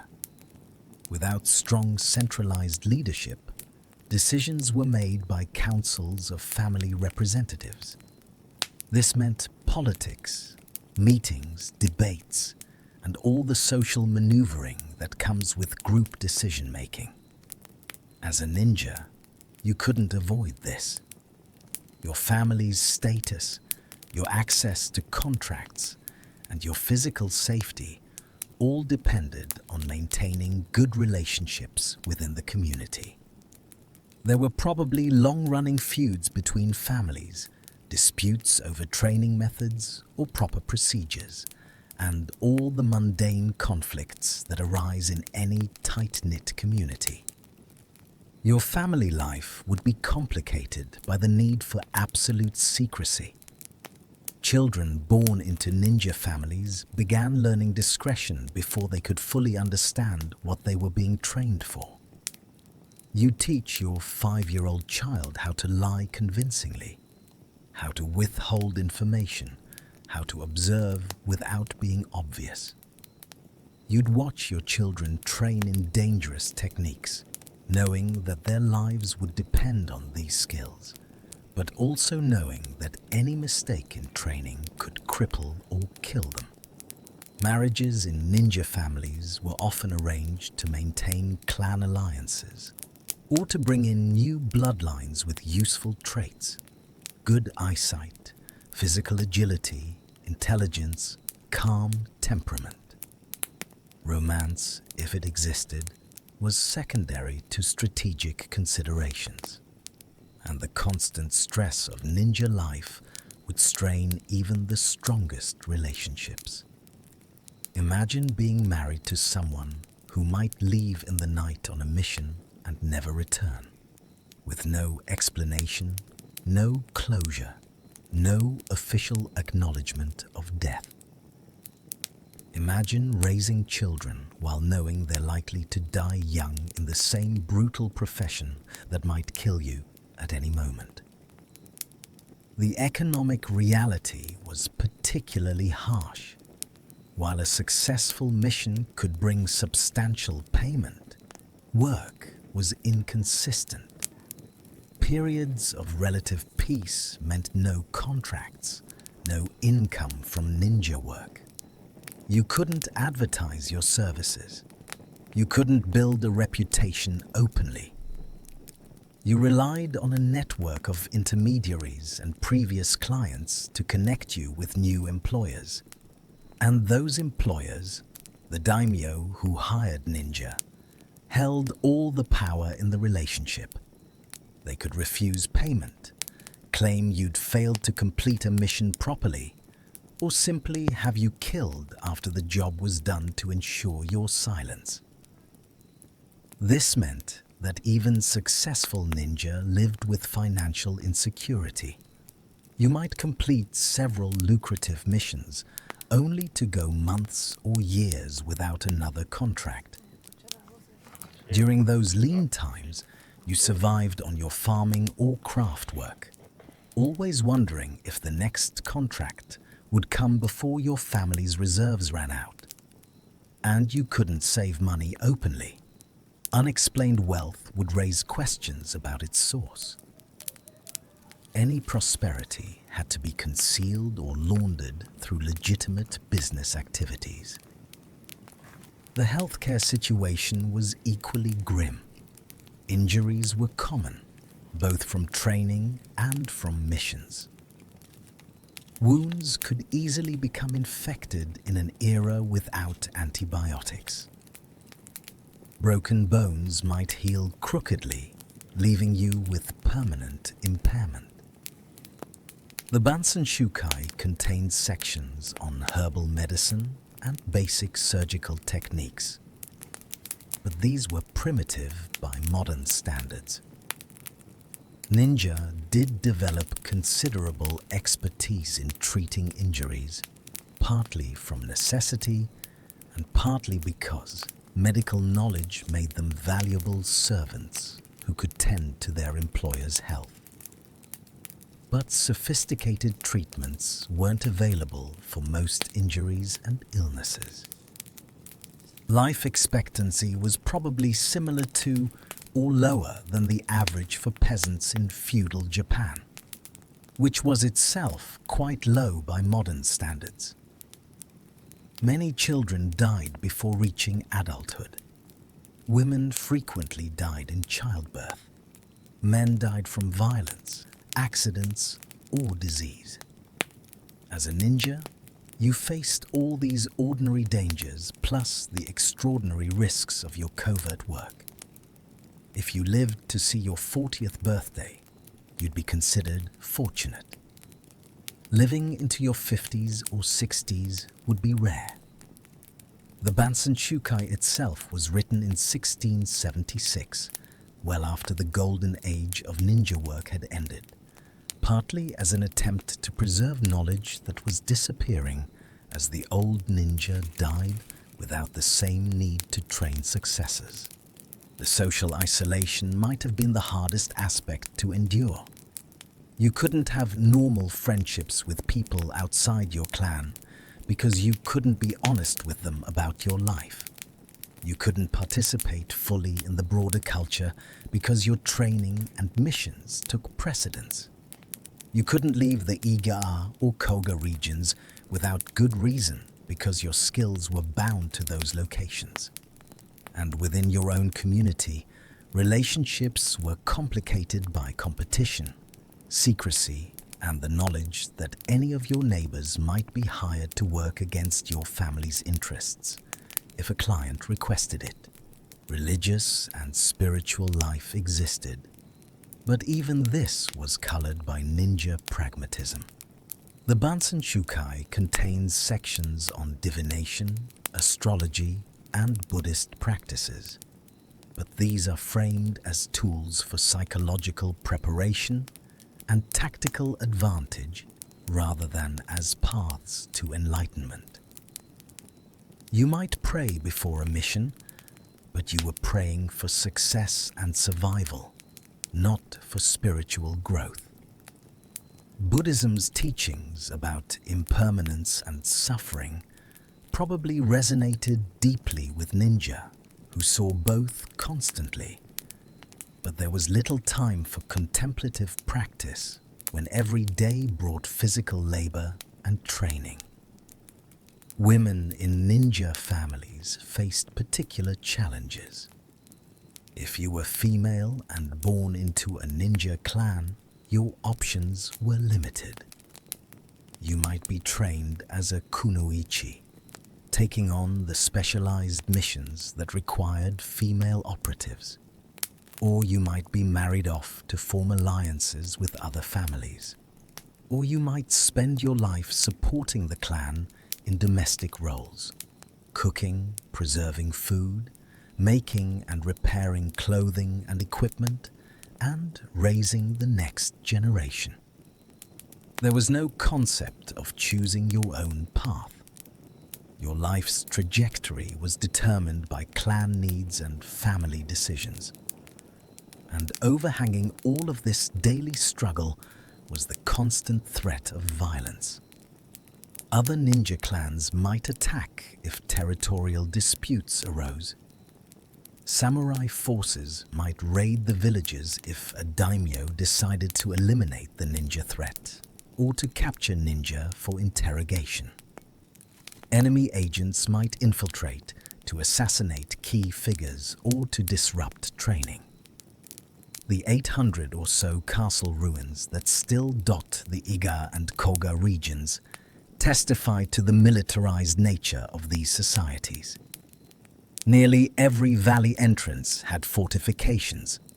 Villages maintained constant vigilance. Life was an extended siege punctuated by periodic warfare. This militarization meant that even children understood violence. They would have witnessed executions, seen wounded warriors returning from battles, heard the screams of people being tortured for information. Death was not sanitized or hidden away. It was an ever-present reality that shaped how people thought about life, about duty, about family. You raised children knowing they might die young. You formed friendships knowing those friends might be killed. You made plans always aware that everything could be destroyed in a single night of violence. Could you live this way? Could you endure decades of grueling physical labor combined with dangerous training, all while maintaining absolute secrecy, living in fear of violence, and accepting that you'd likely die anonymously without recognition? Could you raise children in this environment, teaching them to be deceptive, to endure pain, to accept that their lives were tools to be used by whoever paid for their services? This was the daily reality of ninja life, and it was infinitely harder than any movie has ever suggested. The legends who defined the reality. While most ninja lived and died in anonymity, a few figures from history have names that survived in records. These individuals weren't celebrities in their own time. Their fame came later, sometimes centuries later, as historians pieced together their roles in major events. But their stories, where we can verify them, give us glimpses of what exceptional ninja could accomplish and what they endured in the process. Hattori Hanzo is probably the most famous ninja in history, though the historical reality of his life is far less dramatic than his mythical reputation. Born around 1542 in what is now Iga in Mie Prefecture, Hanzo was actually a samurai, not a common-born ninja. His family had served the Matsudaira clan, which would later become the Tokugawa clan, for generations. What made Hanzo special was that he also received training in the ninja arts of Iga, making him both a skilled warrior in open combat and an expert in espionage and covert operations. Hanzo's most famous achievement came in 1582, during the Honnoji incident. The powerful daimyo Oda Nobunaga was assassinated by one of his own generals, Akechi Mitsuhide, in a coup.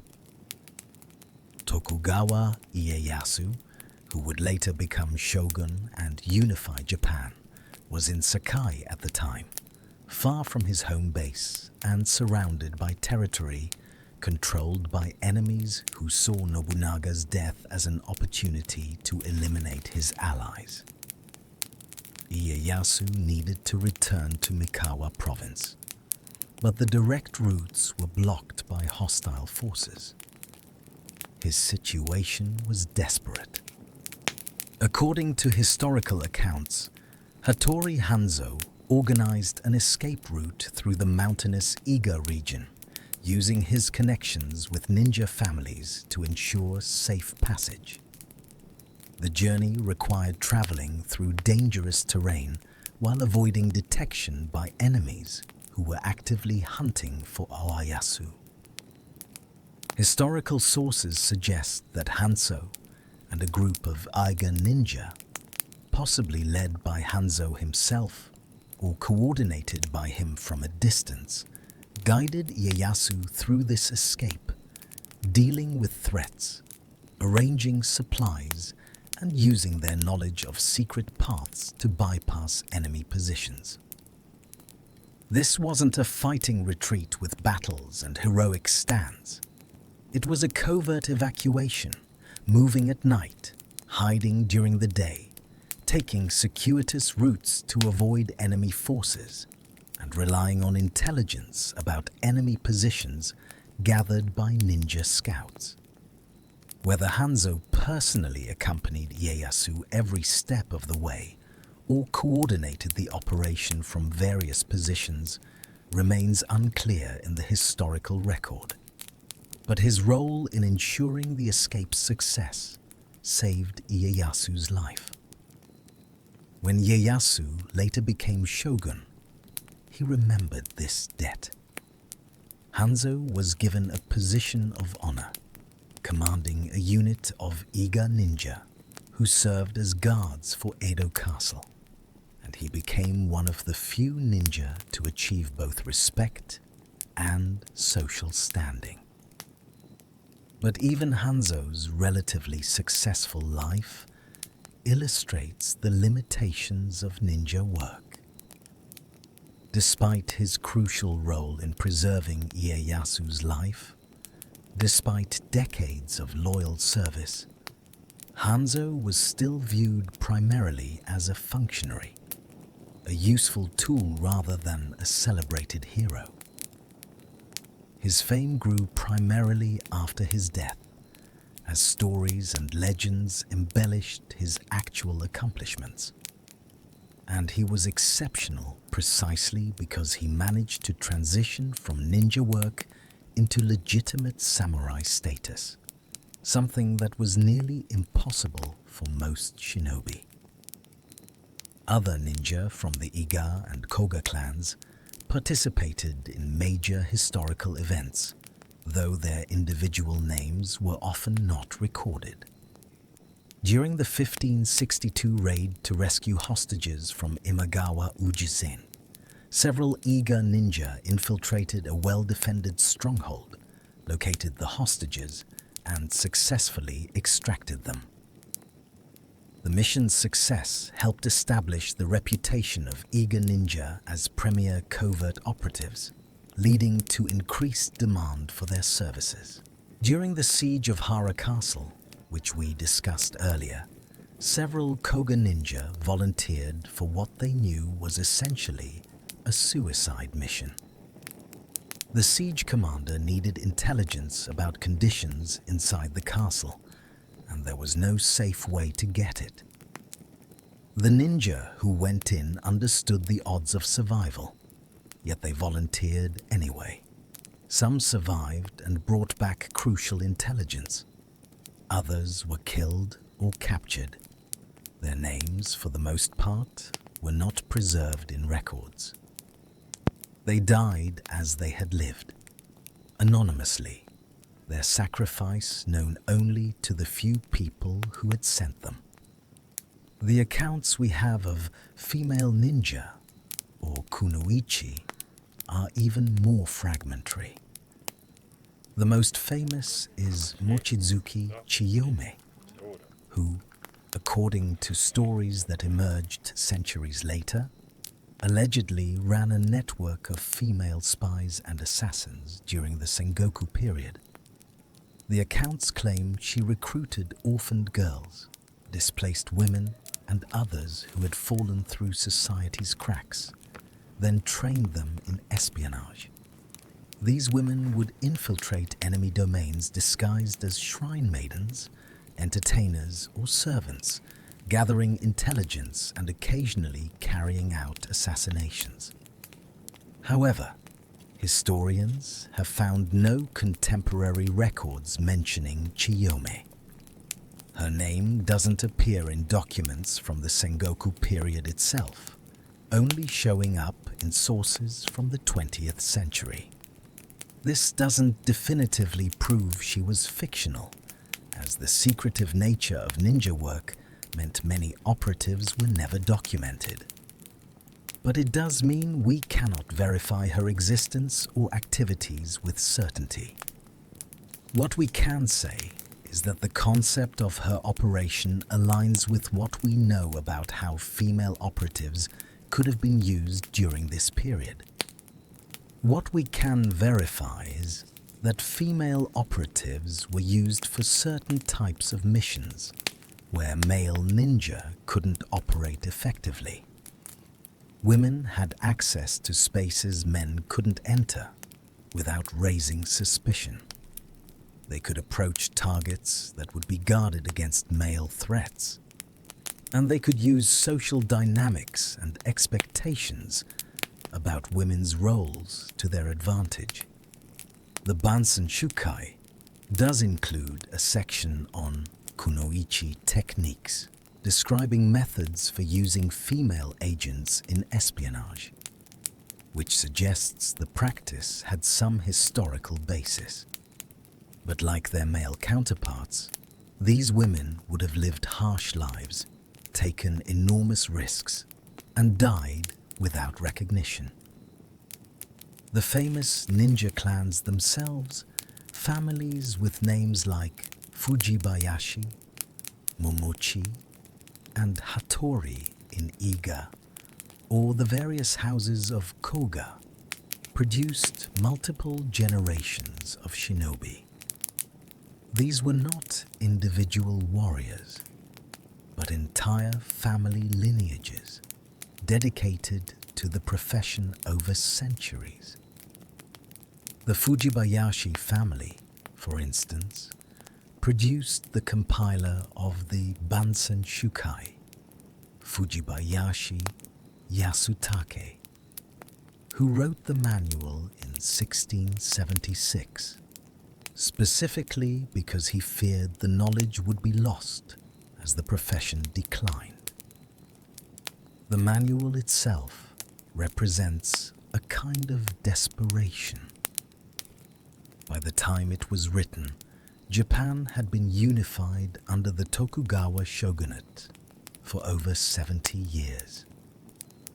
The long Sengoku period of near constant warfare had ended. There was no longer significant demand for ninja services. The skills that had been so valuable, that had been preserved with such secrecy, were becoming obsolete. Fujibayashi gathered information from multiple Iga clans and systematically documented everything: tactics, tools, philosophy, training methods, and practical techniques. He was creating an archive, preserving knowledge not because it was actively needed, but because it represented centuries of accumulated expertise that would otherwise vanish with the last generation of active ninja. In 1789, more than a century after the Bansen Shukai was compiled, 3 Koga ninja traveled to Edo to present the manual to a government magistrate. They explained that the ninja families of Koga were in dire straits. With no missions available, they had no income beyond whatever farming or trade they could manage. They offered their knowledge, their expertise, and their continued service in exchange for official recognition and financial support. The magistrate accepted the manual, gave them a small token payment, and sent them away. The offer of employment was declined.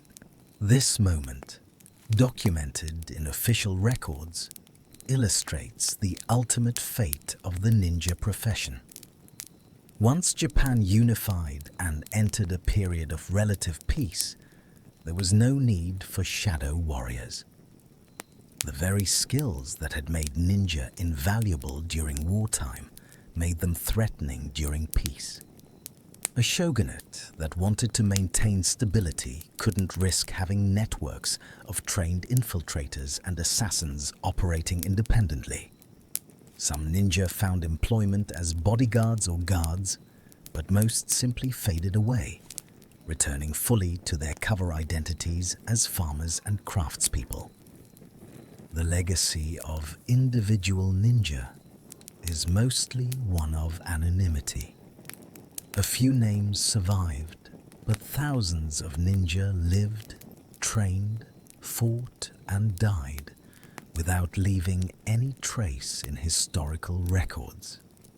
Their missions were secret, their deaths went unrecorded, and their contributions to various military campaigns were attributed to the lords they served, rather than to the covert operatives who did the actual work. This was by design.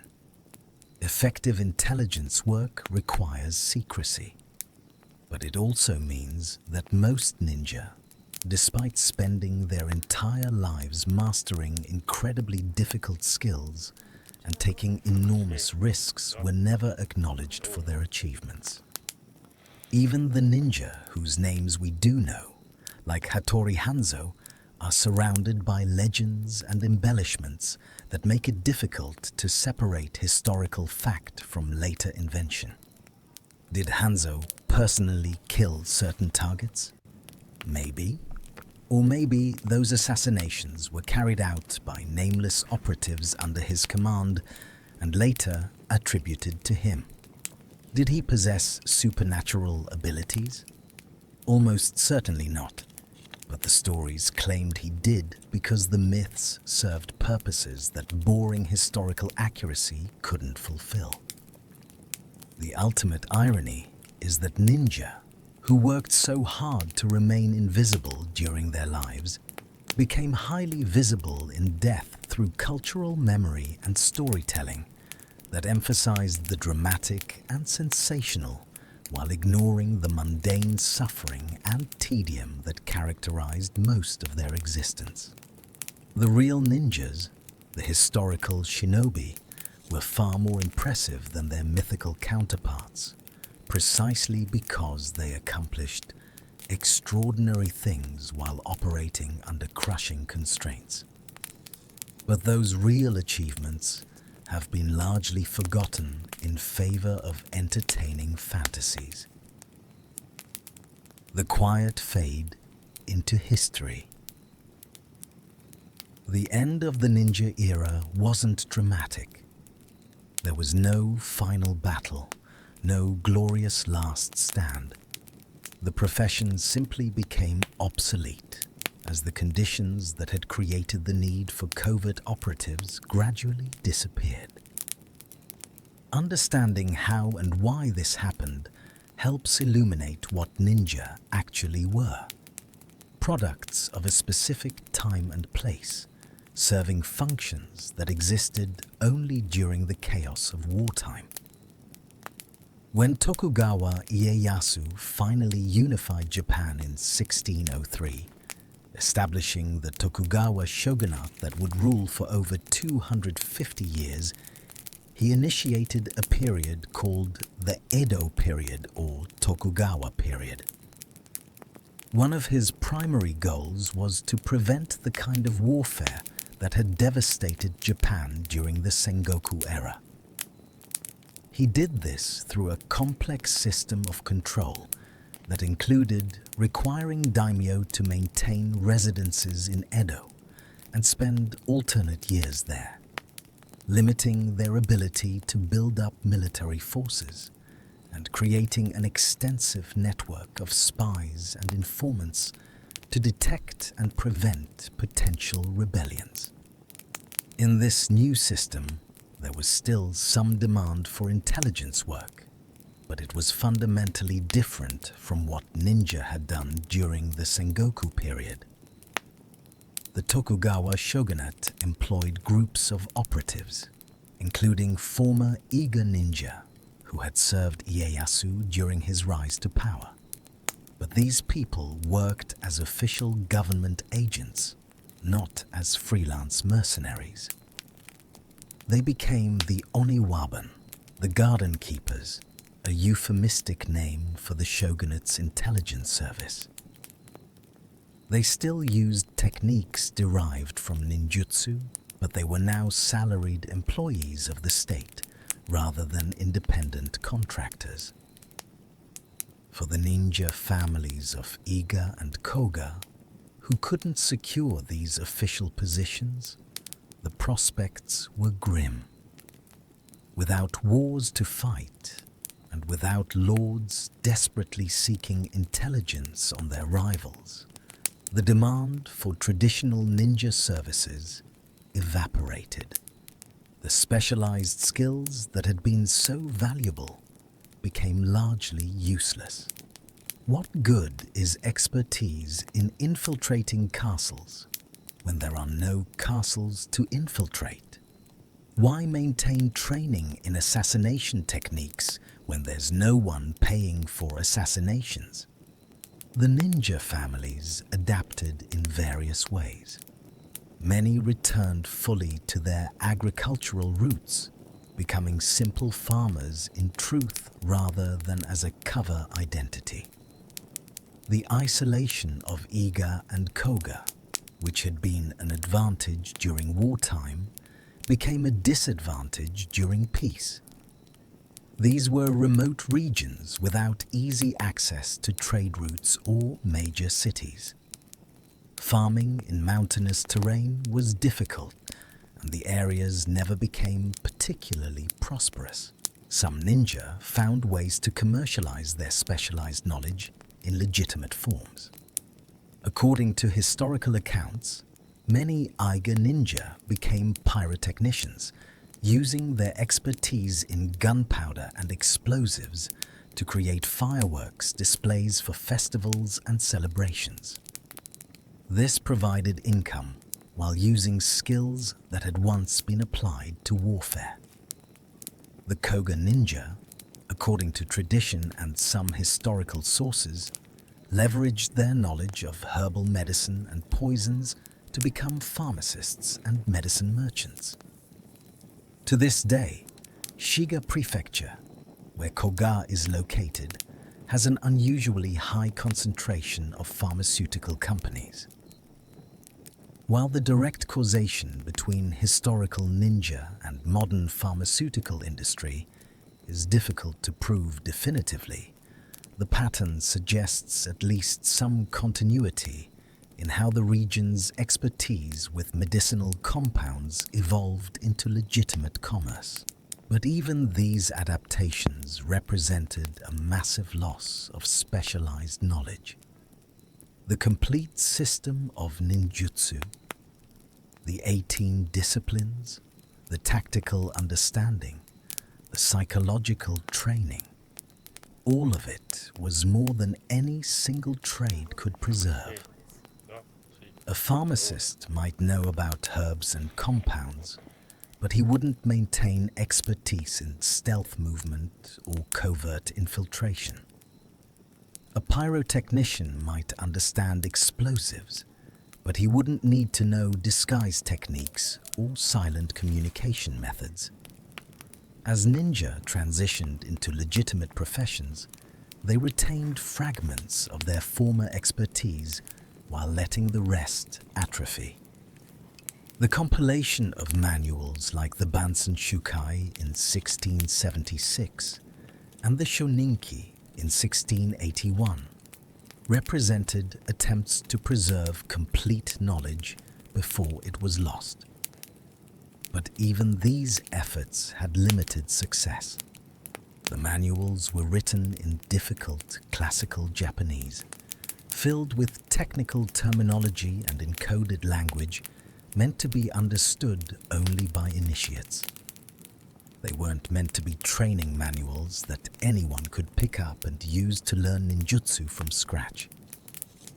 They were reference works, intended to supplement existing knowledge passed down through direct teacher-student relationships. Once those teaching lineages broke down, the manuals alone couldn't preserve the tradition. Moreover, the transition to peace changed how Japanese society viewed ninja. During wartime, they were necessary evils, despised but needed. during peacetime, they became simply threats, groups with dangerous knowledge and no legitimate purpose. The shogunate was understandably nervous about having trained covert operatives scattered throughout the country. There was pressure, both direct and indirect, for ninja families to abandon their traditions and integrate fully into ordinary society.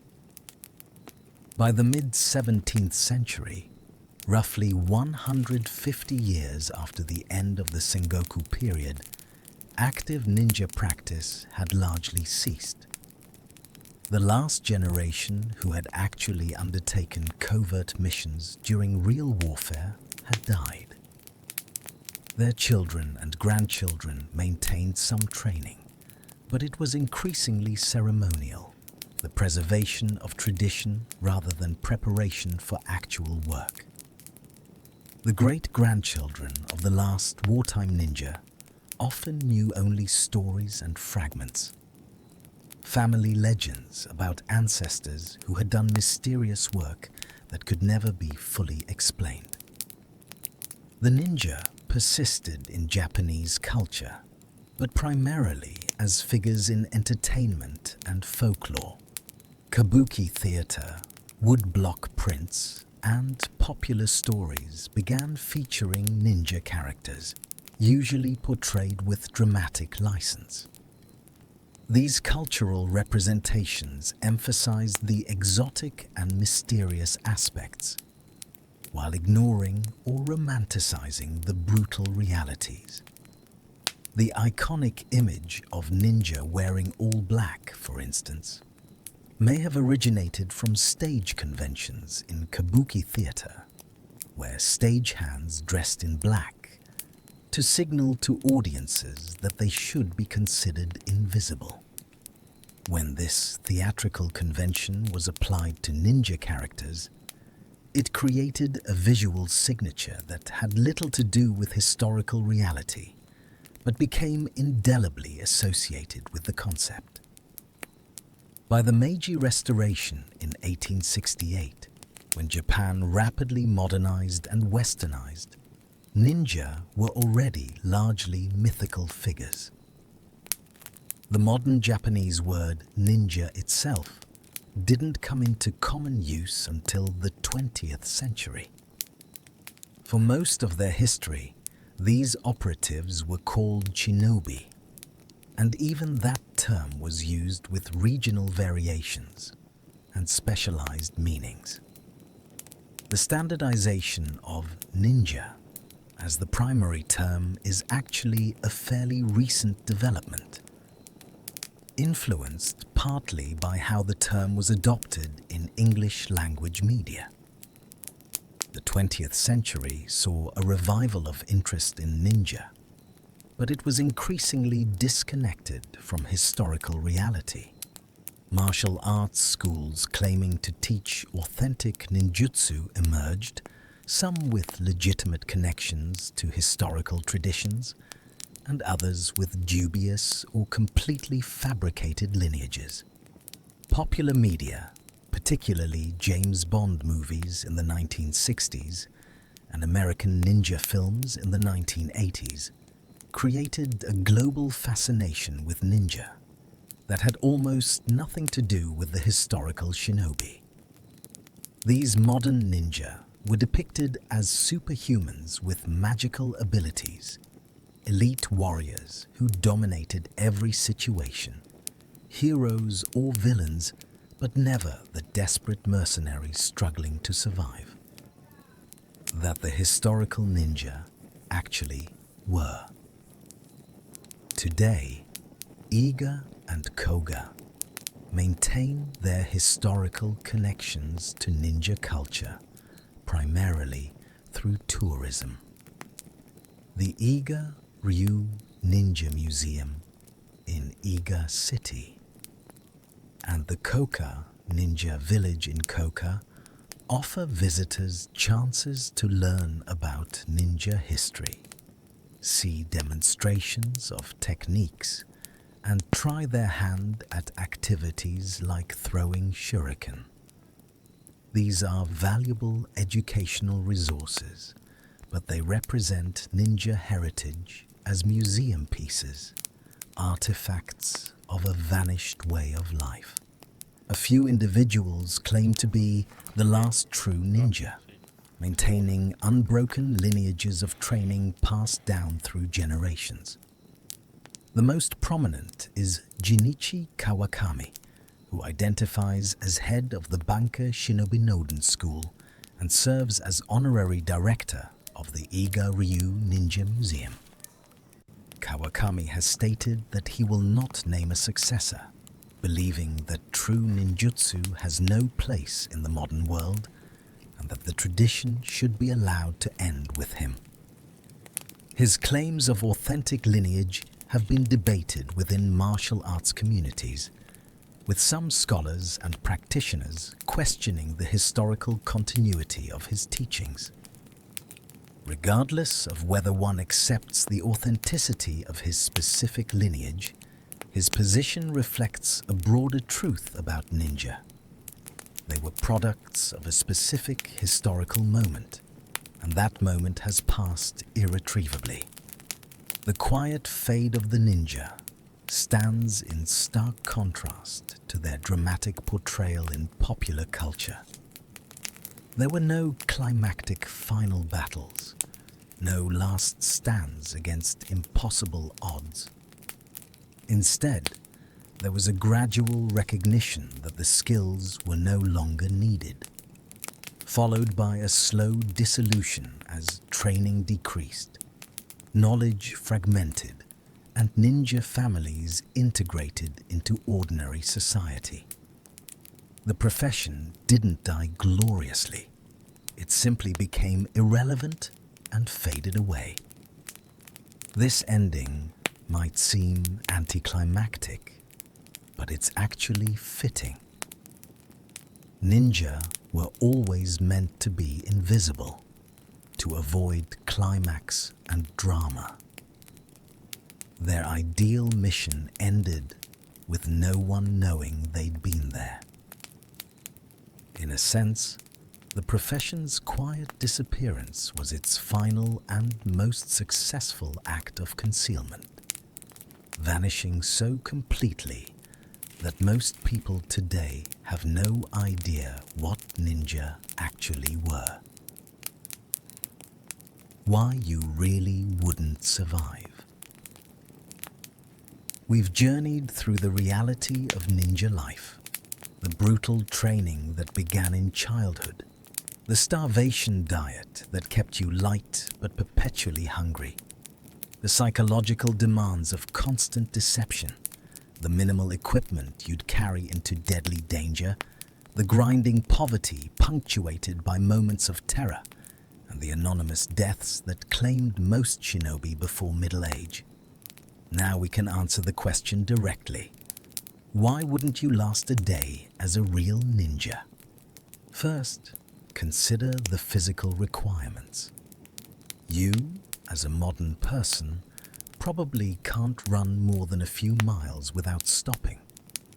The ninja needed to cover over 100 miles per day on mountain paths. You probably struggle to do more than a few pull-ups. The ninja needed to climb sheer walls using fingertip strength. You probably find it difficult to sit still and quiet for even an hour.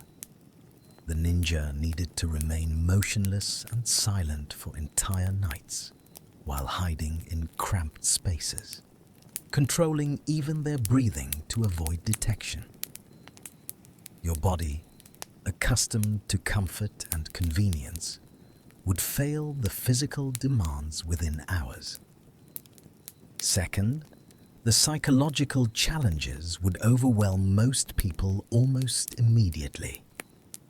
You've grown up in a society that values authenticity, that encourages you to be yourself, to express your feelings, to develop your unique identity. The ninja had to abandon all of that, becoming whoever the mission required them to be. suppressing their own desires and needs in service of their role. Modern psychology recognizes that this kind of identity suppression causes severe psychological stress. But ninja had no choice. Could you really become someone else so completely that even under intense scrutiny, you'd maintain the deception? Could you do this not once but repeatedly, taking on different identities for different missions, never knowing which one was truly you? Third, the social isolation would be crushing. You're accustomed to having friends you can trust, family members you can confide in, communities you belong to without reservation. The ninja couldn't trust anyone completely because the demands of secrecy always took precedence over personal relationships. Even within ninja families, there were secrets, ranks, and knowledge that was compartmentalized. You couldn't tell your spouse about missions. You couldn't share your fears with friends. You couldn't seek recognition for accomplishments. You lived and worked in profound isolation, and humans aren't built for that level of solitary existence. Fourth, the moral ambiguity would trouble anyone with a modern ethical framework. You're used to thinking in terms of right and wrong, to having principles you don't compromise. The ninja worked for whoever paid them, carrying out missions regardless of whether the cause was just. You might be ordered to kill someone who had done nothing wrong, whose only crime was being on the wrong side of a political conflict. You might sabotage food supplies, knowing that this would lead to starvation not just for enemy soldiers, but for civilians. You might gather intelligence that would be used to attack a castle, killing everyone inside, including servants who had no involvement in any conflict. Could you live with that moral weight? Could you commit these acts and then return home to pretend nothing had happened? Fifth, the acceptance of expendability would challenge your sense of self-worth. Modern people believe their lives have inherent value, that they deserve safety, that they matter as individuals. The ninja understood that they were tools, valuable only for what they could accomplish. If a mission required your death to protect clan secrets, that was the expected outcome. If you were captured, you were expected to commit suicide rather than risk compromise. Your life had value only in terms of its utility to your clan and clients. This fundamental devaluation of individual existence contradicts everything modern Western culture teaches about human worth and dignity. Sixth, the pain would be unendurable.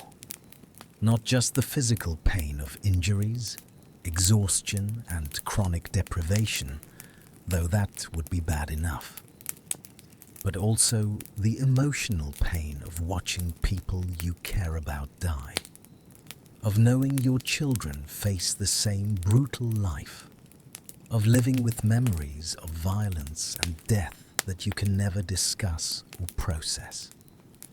Modern people who experience severe trauma often develop PTSD, seeking therapy and support to cope. The ninja had no such resources. You either endured the psychological damage or you broke. And breaking meant failing your family, your clan, and potentially getting people killed. The pressure to maintain function despite overwhelming psychological burden would crush most people. Seventh, the sheer duration would wear you down. This wasn't a job you could quit. You were born into a ninja family, or in rare cases recruited as a child, and you remained a ninja until death. There was no retirement, no escape, no alternative career paths. You trained as a child, worked as an adult, and if you survived to old age, you taught out the next generation. Decades of this life, with no end in sight, would test anyone's resilience beyond its breaking point. How many years could you maintain the discipline, the secrecy, the physical conditioning, the psychological control? 5 years? 10? The ninja did it for lifetimes. 8th, the consequences of failure would paralyze you with fear. In modern life, failures usually have limited consequences. You lose a job, you can find another.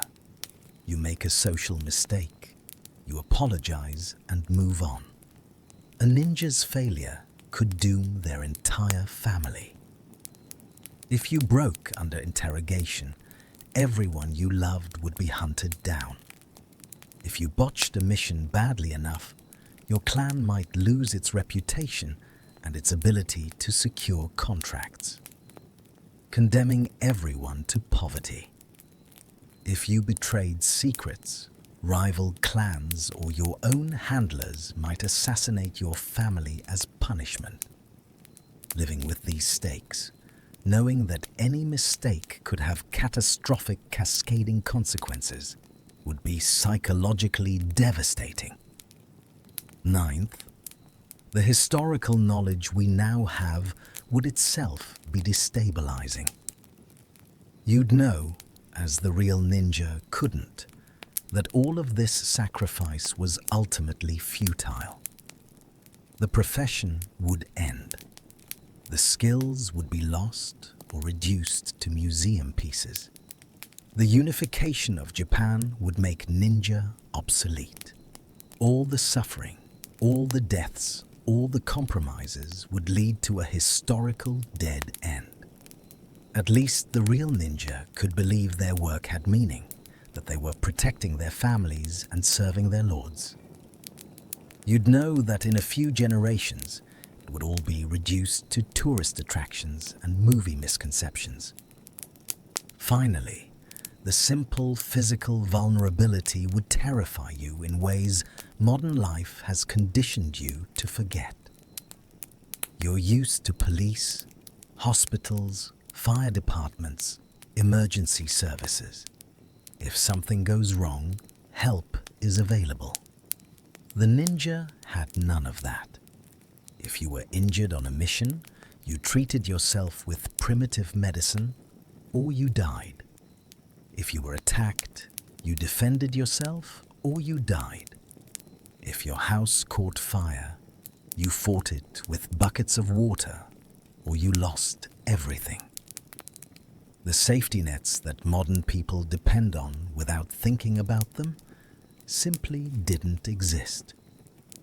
You would be vulnerable in ways that would make every day feel like walking a tightrope over an abyss, knowing that any misstep could be your last. So when we say you wouldn't last a day as a ninja, we're being generous. In reality, you probably wouldn't survive the first mission. Even if you somehow had all the physical skills, which you don't, the psychological demands would break you. You'd panic during an infiltration, making noise and being detected. Or you'd hesitate at a crucial moment, unable to commit violence against a target you just spent weeks befriending as part of your cover. Or you'd simply give up, deciding that no amount of money or duty was worth the absolute terror of moving through darkness knowing that discovery meant death. The historical shinobi weren't superhuman. They were ordinary people, pushed to extraordinary limits by necessity and training. But they had something you don't. A lifetime of conditioning that began before they could question it. A cultural framework that made their suffering meaningful, and no knowledge of alternatives that might seem better. You have none of those advantages. You know what comfort feels like. You understand that different ways of living exist. You've been taught that you deserve safety, happiness, and self-determination. Those beliefs and expectations, which serve you well in modern life, would make you completely unsuited for the brutal reality of being a ninja. And that's not a failing on your part. It simply reflects how alien the ninja lifestyle was, how far removed from anything resembling a normal human existence. The ninja sacrificed everything: normal life, safety, recognition, often their lives themselves, in service of a profession that history would ultimately misunderstand and mythologize beyond recognition. They earned our respect not because they had magical powers or superhuman abilities, but because they endured. Through years of suffering that would break most people, achieving extraordinary things through nothing more than will, skill, and an almost inhuman level of dedication. But could you do it? Could you become that person? Make those sacrifices, endure that suffering? Almost certainly not. Few people could, even in the historical period when there was no choice. Most people would fail the training, crack under the pressure, or die during missions. The ninja we read about were the survivors, the elite few who made it through the filtering process that claimed most who attempted this life. For every Hattori Hanzo whose name survived in records, there were thousands of unnamed ninja who died young, failed in their missions, or simply couldn't maintain the standards required for survival. You would likely have been among those thousands, dead in an anonymous grave, or simply vanished during a mission gone wrong, your sacrifice unmarked and unremembered. That is the real truth about ninja life, and it's a truth far more chilling than any myth or legend could ever be. If you enjoyed this journey into the shadows of history, if this look at the brutal reality behind the myth gave you a new appreciation for what these people endured, then please take a moment to like this video. It helps others discover this content. Subscribe to the channel for more deep dives into historical reality, where we strip away the romantic myths and examine how people actually lived, suffered, and survived in times and places very different from our own. Until next time, sleep well, knowing that the age of the ninja has ended, and that you'll never be tested in the ways they were tested every single day of their lives. The shadows are empty now, and we can explore them safely, grateful that we live in a time when such sacrifices are no longer required.